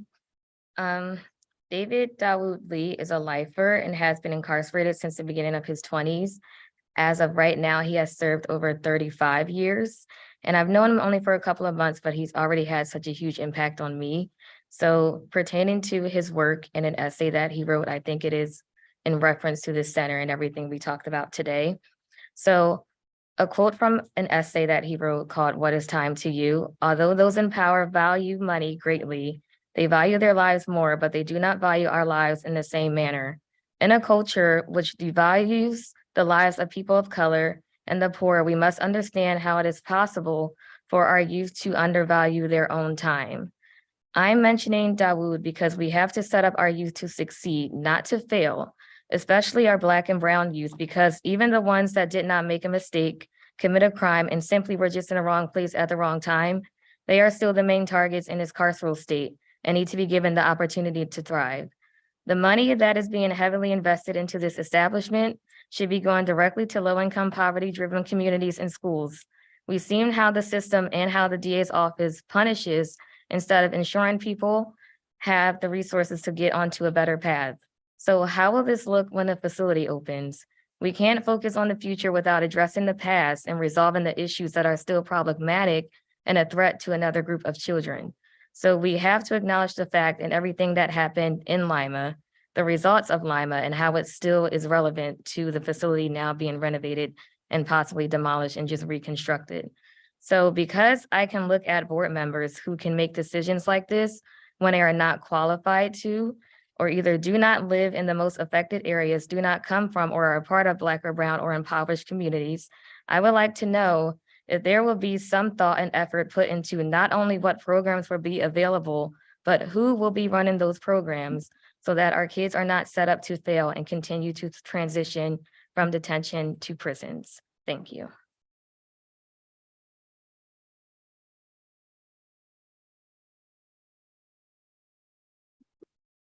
Colleen Kennedy, 8723 Westchester Pike, Upper Darby. I have been coming to these meetings for many months, trying to urge the members of this board to look at the core of their mission in a different, better way. For months, we have written statements, asked good questions, and researched, waiting for members of this board and county council to, at the very least, publicly admit the history of this issue. Every month, I have left this building angry and disappointed. The abuse, the destruction of evidence, the violations of state law, and the blatant lack of accountability stack up like crimes against our communities. And still we come back because we believe in the power of community and the dignity of every person, especially vulnerable children in my community. I'm here at a meeting where you didn't even put the grand jury report on your published agenda for us to try to have an honest dialogue. That is an abuse of power. You fail to see the forest through the trees. This is not about who caused what harm and what new group of people are in office. This is about the set of policy solutions that get offered to some communities, while other communities like mine, have to settle for institutional violence in the form of a kid prison. Juvenile probation officers, detention curriculum delayed. She was no angel. These are the phrases still front and center in your perspective. If you want to have a conversation about inpatient hospitalization, let's please have it. You're avoiding this conversation because it's easier and cheaper to get a kid prison license than to meet the needs of all of our kids in my community. We will be here at every meeting, and our standards of your leadership will not be diluted. Think about what you want the next few years of your public service to be, and come to the table and actually talk and listen. Meet the needs of all of our kids, no matter their skin color, their economic prospects, their trauma, their diagnosis, or their zip code. You say this board is forward-facing, but until you meet the needs of your constituents, this is false. Prisons do not solve social problems, they disappear human beings.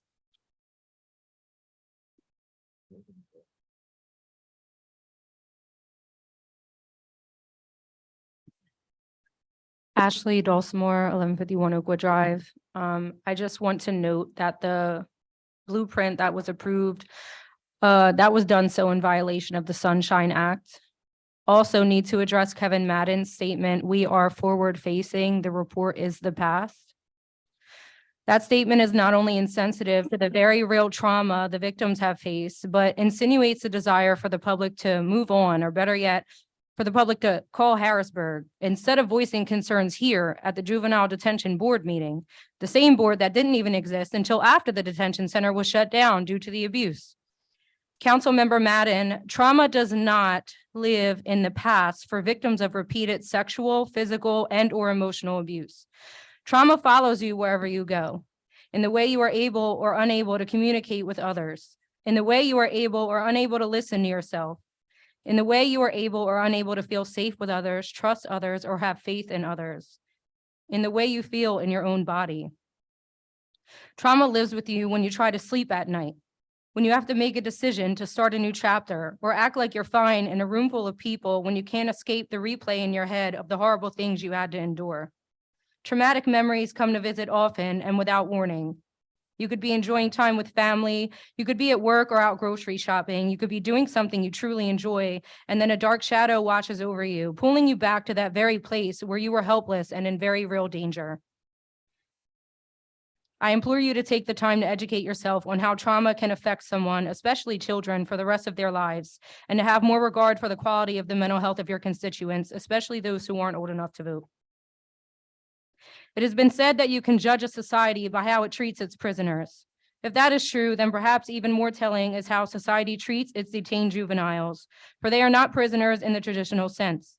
They are not criminals serving a sentence. They may have committed criminal acts, even serious ones, but they are at the same time still considered children under the law, often vulnerable, troubled, and traumatized, who end up in the juvenile justice system, a primary goal of which is not to punish, but to rehabilitate.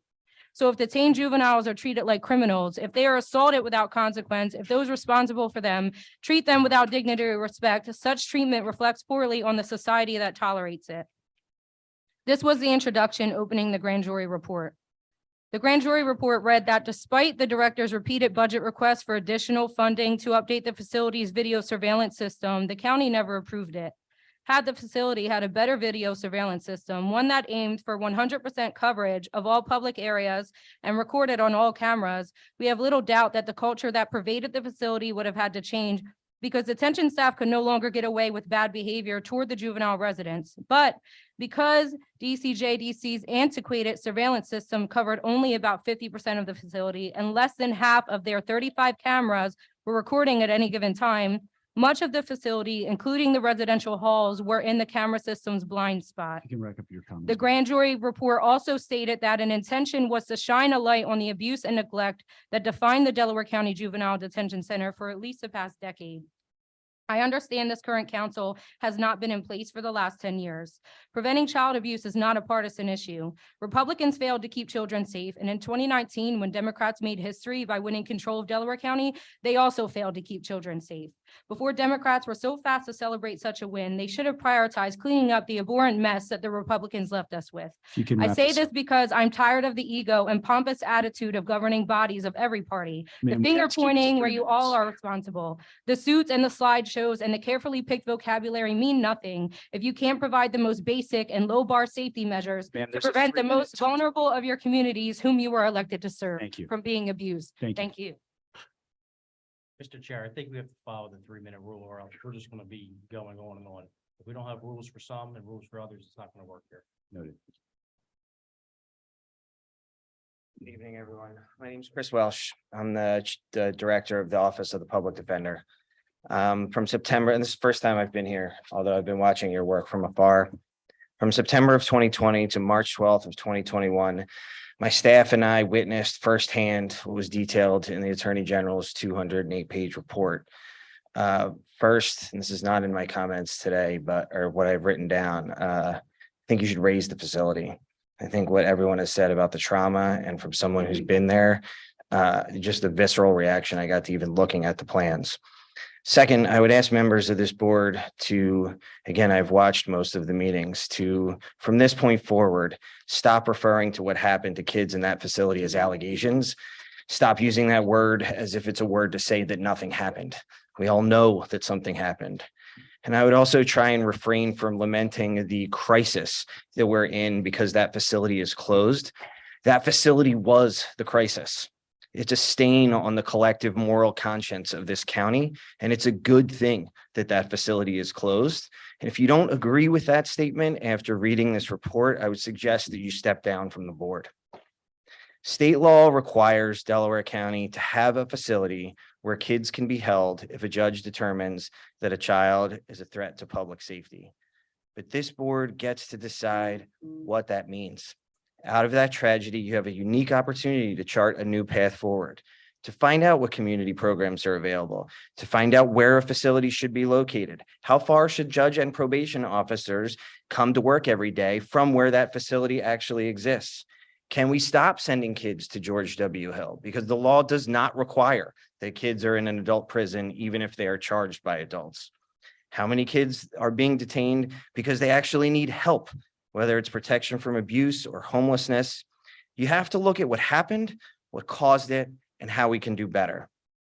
And I suggest that you should listen to people when making your decisions. And I am also very encouraged by coming here and watching this meeting and listening to all of you. But as you can see, people are angry. People are angry about what happened here in Delaware County. There's a rally scheduled outside after this meeting, and you are going to hear more of the anger that you heard here today. But people deserve to be angry about what happened in our county because it was awful. It was awful. And most people didn't know that it was going on. And now that they do, they're mad that it was happening in this county. You should listen to the kids who are impacted by our system. They need to be heard. You should listen to the people who live in the communities where our kids come from. I suggest that the answers that you need are not going to come from people who are in denial about what happened here. They're not going to come from people who are more interested in fear mongering than how our system actually works. People who were part of the toxic culture that the grand jury outlined so clearly.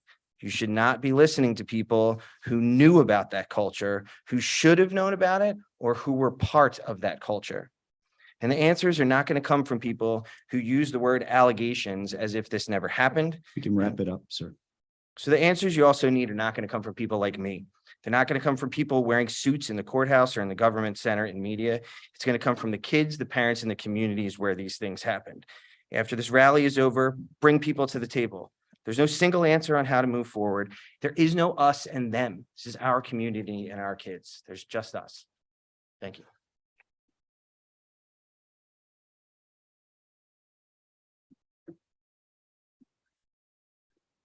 Good evening. My name is Keith Collins. I'm at 1010 Sunset Street. I'd like to address the panel. First of all, I'd like to say that Delco or Delaware County has an extended history of racial injustice when it comes to juveniles, dating all the way back to George Stinney, who was a student at Glen Mill School, who was condemned to death and electrocuted at the age of 14. Going forward to today at the Juvenile Detention Center, things haven't really changed a whole lot. I worked there for a period of time. I know firsthand what it's like behind those walls. I would say to this board, this group, you've heard all the people that have spoken before you.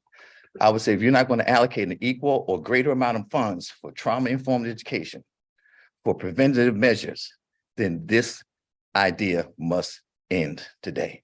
If you're not going to allocate an equal amount in the budget to invest in these children who are overwhelmingly Black and brown, then this would be a travesty.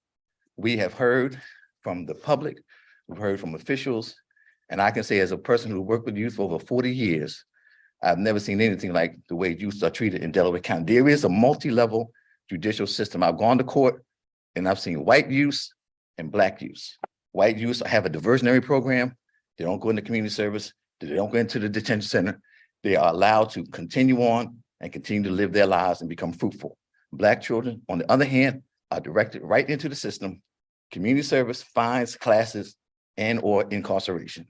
It is a two-tier system, and you have the power to stop it today by the grace of God. Thank you. Thank you, sir.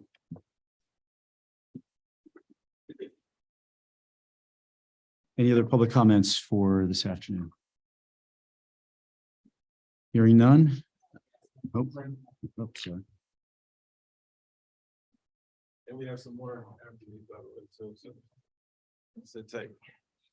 Peace, everybody. My name is Andre Sims. You know, a lot of y'all know me. I come here every month and I try to bring my voice and my experience to this conversation, because I look at this board and there's no one who's been directly impacted by Lima on this board.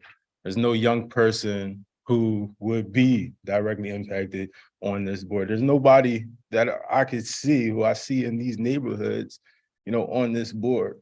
And so how can we make an informed decision about how we're going to respond to this mental health crisis, what it is, this crisis of oppression, this crisis of poverty, you know, and systemic inequality? Those are the crises. You know, how are we going to respond to that? And we're not having those conversations. We're having conversations about whether we're going to knock it down, or, you know, what colors we're going to paint the walls. We don't even want to acknowledge the report that came out. That wasn't even an agenda item. Let's think about that. We don't even want to acknowledge what has happened. And even in the report, they failed to name anybody or hold anybody accountable. So how am I supposed to sit here, concerned citizen, and trust y'all that y'all are going to do what's responsible, what's right by our children? How can I trust that this facility is going to be better in some way? How can I trust that this facility is going to address all those issues if we're not talking about it? Y'all scared to have those uncomfortable conversations. You know, we want to replace this system and the entire system with restorative justice. And the principle of restorative justice is first addressing the harm. Y'all are trying to move forward to a solution before we even address the harm. This is the community that you serve, and we're hurting. Y'all hear the pain, y'all hear the anger, and we still want to just ignore it. We want to rush the public comments. You want to check my time, but you don't want to talk about the crimes that were committed. You want to hold young people accountable, but y'all don't want to hold yourselves accountable. How can I trust that y'all are going to use our taxpaying dollars to build this facility and it's going to help our community, especially when all statistics show that young people that are placed in detention are more likely to reoffend than anything else? Let's have conversations about real solutions. Let's bring people to the table that have those real solutions.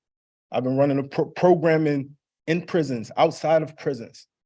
You know, I know a bunch of young people, a bunch of people in the community right now that would do anything for these young people. We're going up to school board meetings and they're begging for more staff. They're begging for more funds in the school. But we're talking about paying guards. You know, teachers can't even get paid, but we're talking about paying guards and paying for this prison. Like, where do our priorities lie? We spend $13,000 to educate a young person compared to the $200,000 that we spent to incarcerate them.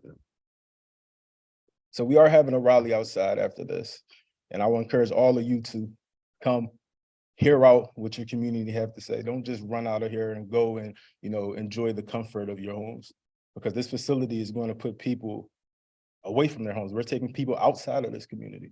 So before you do that, listen to the community that you're supposed to serve. Thank you.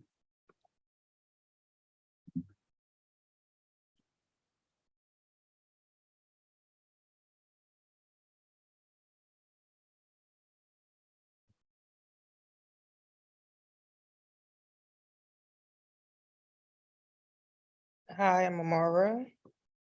And I don't really have much to say because I see that everybody has made their mind up. Y'all still are clearly going to push through with this whole detention center. And I just wanted to point out, like, we have a prison that's having an issue that the youth are in as of now, where staff are resigning that been there for years, don't have bedding, barely can feed the youth, don't have staffing to break up fights. They don't have funding to protect the children. And then y'all are up here opening a new one, which makes me wonder, it's like, are y'all just opening it because y'all believe this facility is going to fix the issue? Because it's not, because I have not yet to see one facility that y'all have succeeded. And that's my biggest concern. And then we're skipping past all these schools with no funding, but y'all have a big amount to open up prisons. But what about these children's education? What about the education that got y'all all at this table right now?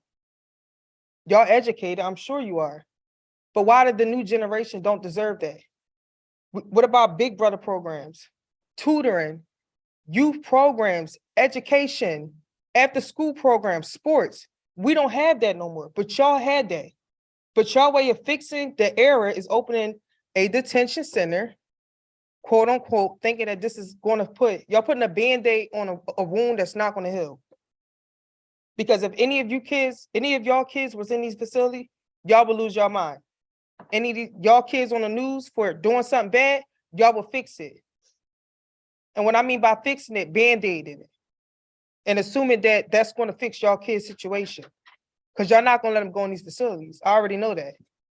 So being mindful before y'all leave, because y'all not sure if y'all going to go after this, put your kids in our situations. We all have been there, done it, seen it. None of the staff y'all hire, regardless if they have all these credentials, no matter how much credentials you got, they still do stuff to children. And I'm a victim of it. So I'm standing up here speaking for all that can. Y'all have a good day.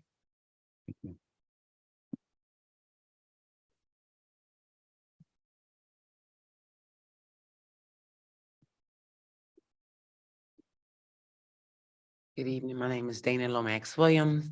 Dana Lomax Ayler, Trainer, Pennsylvania. Everyone basically spoke, and there's nothing else that I could say to, that they haven't.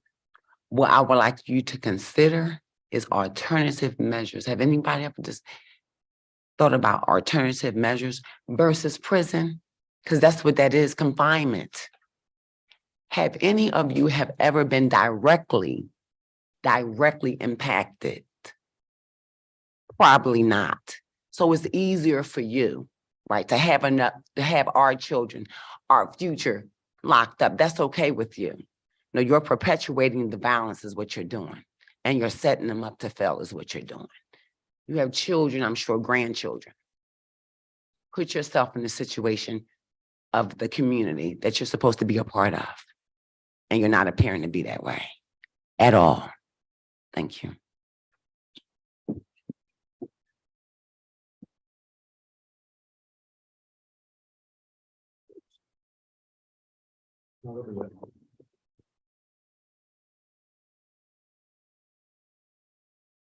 Good evening, Pastor Harrison, no stranger to the advisory board, Chester resident. Trying to do this in 3 minutes. Let me first say thank you for your continuous effort to meet your obligation as required from the state. Clear understanding that it's state required that you're meeting, putting this facility together. You're mandated as a taxpayer. I want you to do that job. State's requiring it. I do pray that you listen to the pain, to the anger, and to the trauma, the victims. We talked about that at previous meetings, the victims that have been victimized by the systems, because when you open it, those youth will be in the system. And so we want to make sure that the programs that are offered in the system are not perpetuating a past problem that continues a current pain. I'm gonna try to do this in the last minute. I'm a parent of 2 juveniles that I've come begging for help. Begging because the system that I also hear folks complain about, and I'm saying, well, here I'm a victim. I'm a good parent. I provide everything that you should do for a child. And I adopted these 2 children. And these 2 children, I said at a meeting, one gentleman got up and I said, hey, next time you send them to them. I even called him personally when they had nowhere to put him. These kids were robbing folks, robbed me at gunpoint and watch. And then we'll turn around and come back and eat dinner a few days later because my heart is still big. And I'm asking the system, we need help. You cannot have a community without a detention center. That's crazy. But you cannot build one and not listen to the folks who have been victimized. I got a son now writing a letter. He's in detainment. And he's got a case against a staff for abuse because they got out of pocket. I said, write it down. Put that stuff on paper. When we go to court, that's my job. We'll get lawyers, we'll argue your point. But what I need you to understand, you were out of pocket.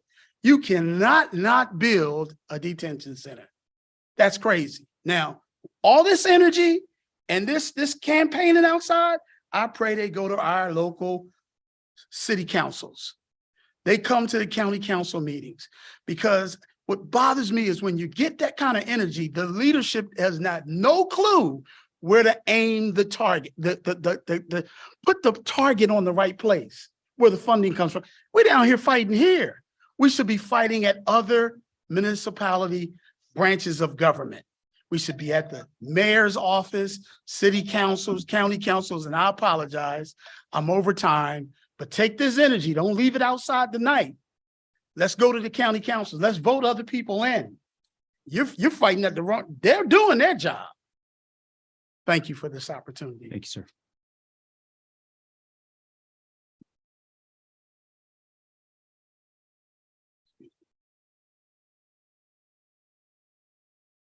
Peace, everyone. My name is Angelique Fenton, and I'm a concerned citizen. There's gun violence in the street. There are kids who are on drugs because they have nowhere to go, whether it be a physical place like their home, or they don't even feel at home within themselves, right? We call it mental illness, but they need a home. They need to feel safe within themselves. And we want to take them and put them in these facilities where, from everyone who just spoke and everyone I've ever spoken to about this who's been impacted, they don't feel safe in there either. These kids need to be safe and secure within themselves, and you cannot take them out of their community to do that. I'll be honest, I'm a little concerned. I hear that there are victims of the atrocities that kids, will commit.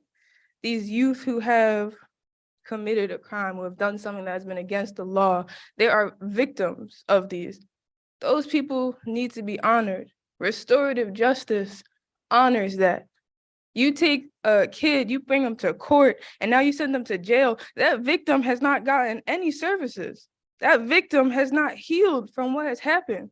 If anything, they actually feel a lot worse because they've now taken a kid out of the community and sent them away, and they haven't received the proper resources, the proper nourishment, nurturance that they truly need. I'm a little concerned I hear that there's, victims in the room, victims of these crimes. I am a little dubious to listen to the victim of a crime who uses a gun reference to refer to what we need to fix when we're trying to fix the gun violence. We cannot have a mindset of attacking. We cannot have a mindset of you need to be sent away because of what you have done. A community does not need a detention center. I want everyone here to understand that. I know you guys have a job to do, and I appreciate y'all doing your job. But I also think you guys have a job and role to your community that is spiritual and takes precedence above this job that you guys come in to do. Because if you guys really all sit here and believe that this detention center and everything that happened in Lima before was an issue, you would be using all of your energy to fight, to change this law that I keep hearing about. There's a law that says you have to have a detention center? Let's try and change that. If you really don't think it's a good idea, you don't have to agree to that. Open your mind, open your hearts. You don't have to agree to that. So, thank you.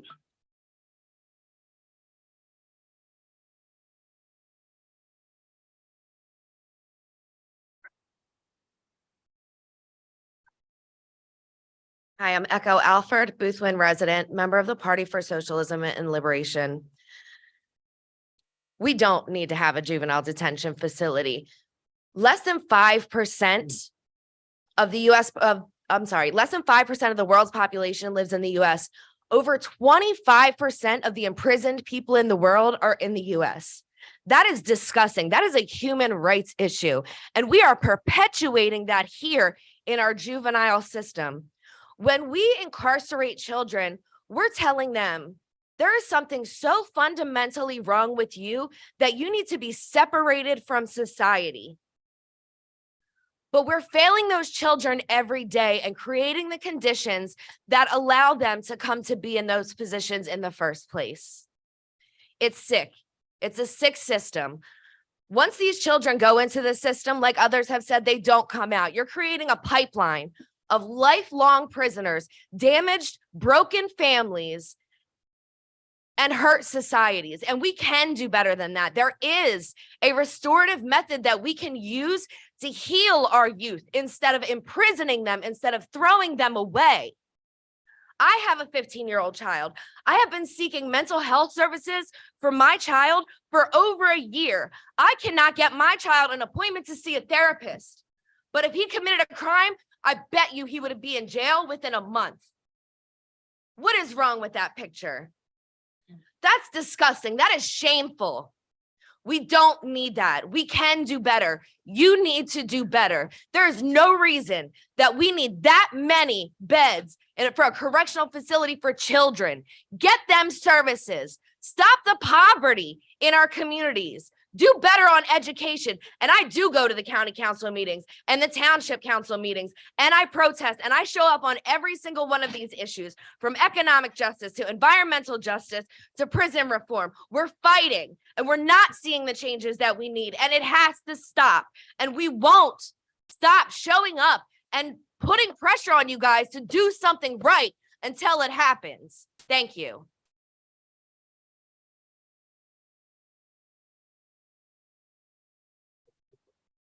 Any further public comments?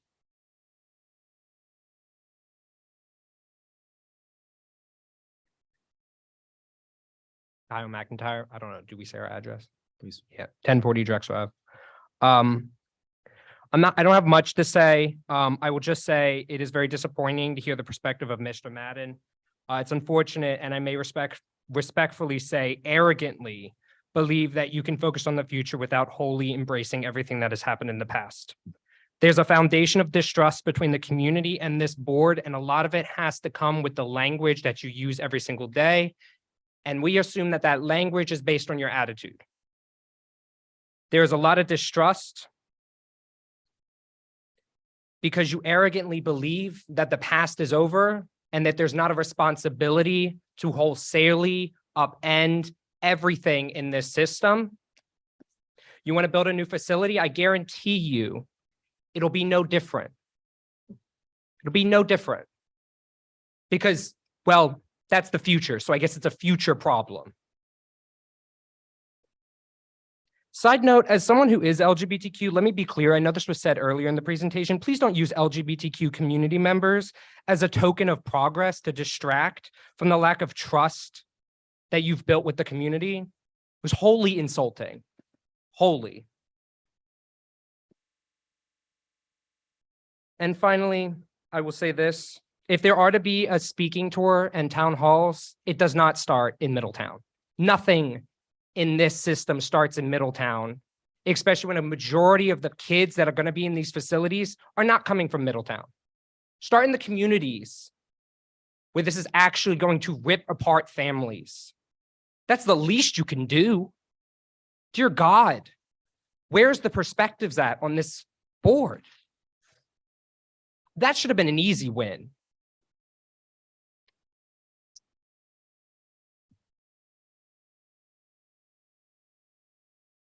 Is there any other public comment? Hearing none, are there members of the board who would like to make any last comments for the day?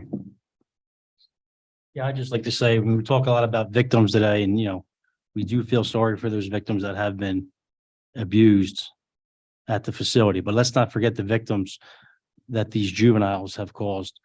There's victims of crime out there that sometimes are forgotten. Victims of rape, victims of homicide, victims of aggravated assault. There's a lot of victims out there. We have to take them all into consideration.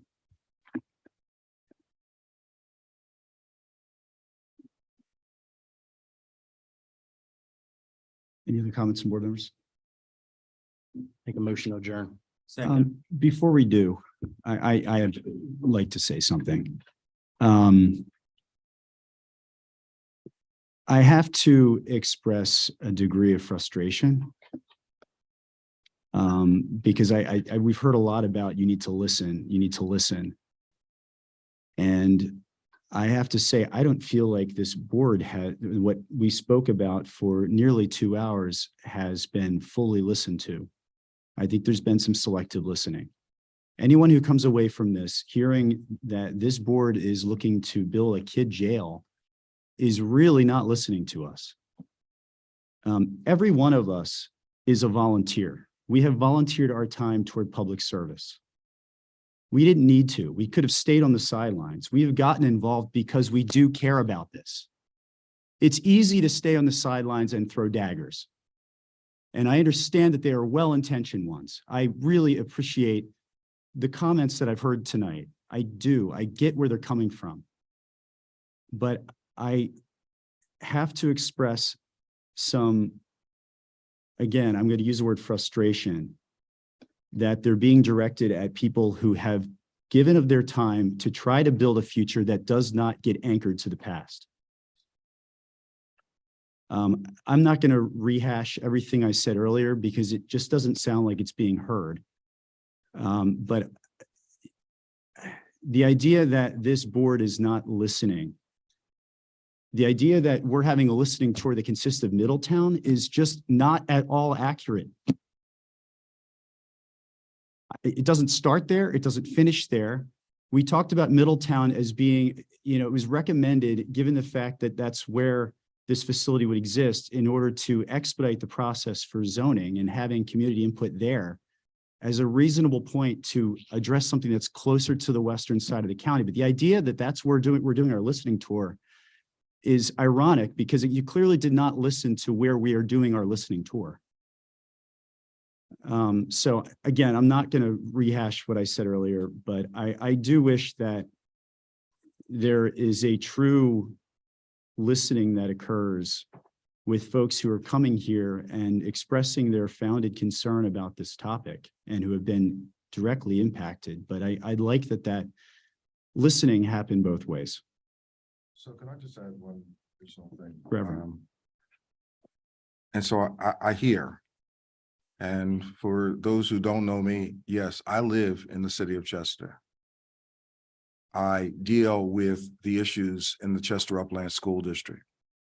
I deal with the shootings that come past my house.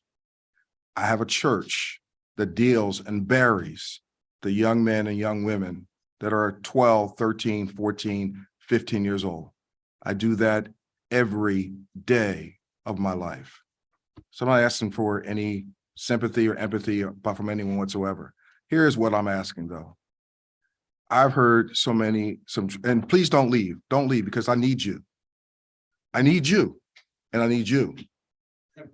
No, because you came in here. That's fine. Yeah, so listen, all right, so here's the thing, very simply. You're asking us to hear you, but that means we need to be in a situation where we are talking together. David, at every one of the meetings that we have been at, has said that his phone, his office, his life is all the way open in order to do whatever. And the very thing, this is crazy. I'm going to shut up. The very thing that you're saying that we need to do, we're not doing, because it takes two people to communicate always. And I have learned over the course of my life that where healing starts is in moving to the next level.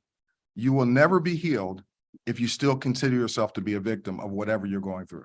You never will be, right? So no matter how you put it, that's why I hate like AA, because it's, oh, you're supposed to stay an alcoholic always. No, move on. All things become new. Doesn't mean that we have to do the same things we did before or that we're going to, but we do have to do it together. And so if you want to be a part of the solution for this, talk to us, not 3 minutes, but sit down, call the man, and sit down and have a conversation about the programs that you have in Upper Darby or in Chester or in Middletown or in China or wherever they are. But talk to us about what solutions you can bring to the table, because we don't know it all. We can't do it all. And the last time I checked, It still takes a whole village. Not a board, takes a village, all of us together to raise a family, to raise a child. So don't sit on that side and say, do this, and you have the solution.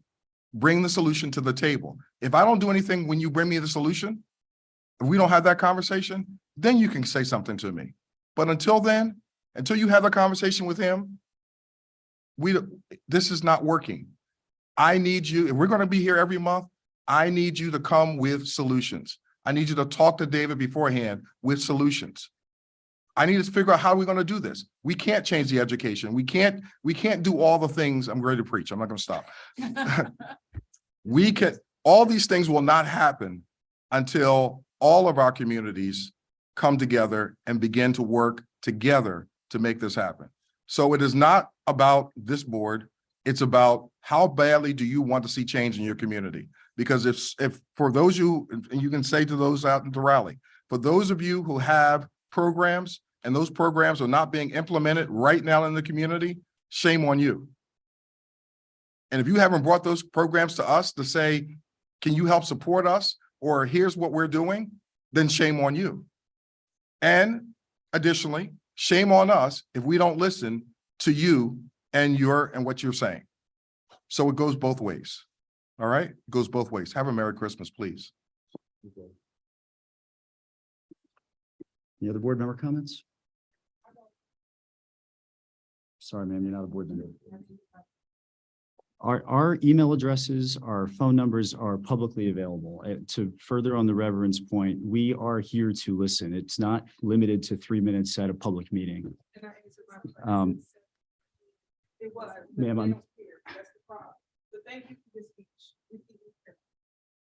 are there any other comments before we adjourn? Make a motion. Second. All in favor? Aye. Aye. Any opposed? Board members have a happy holiday. Happy holidays. Thank you. Merry Christmas, everyone.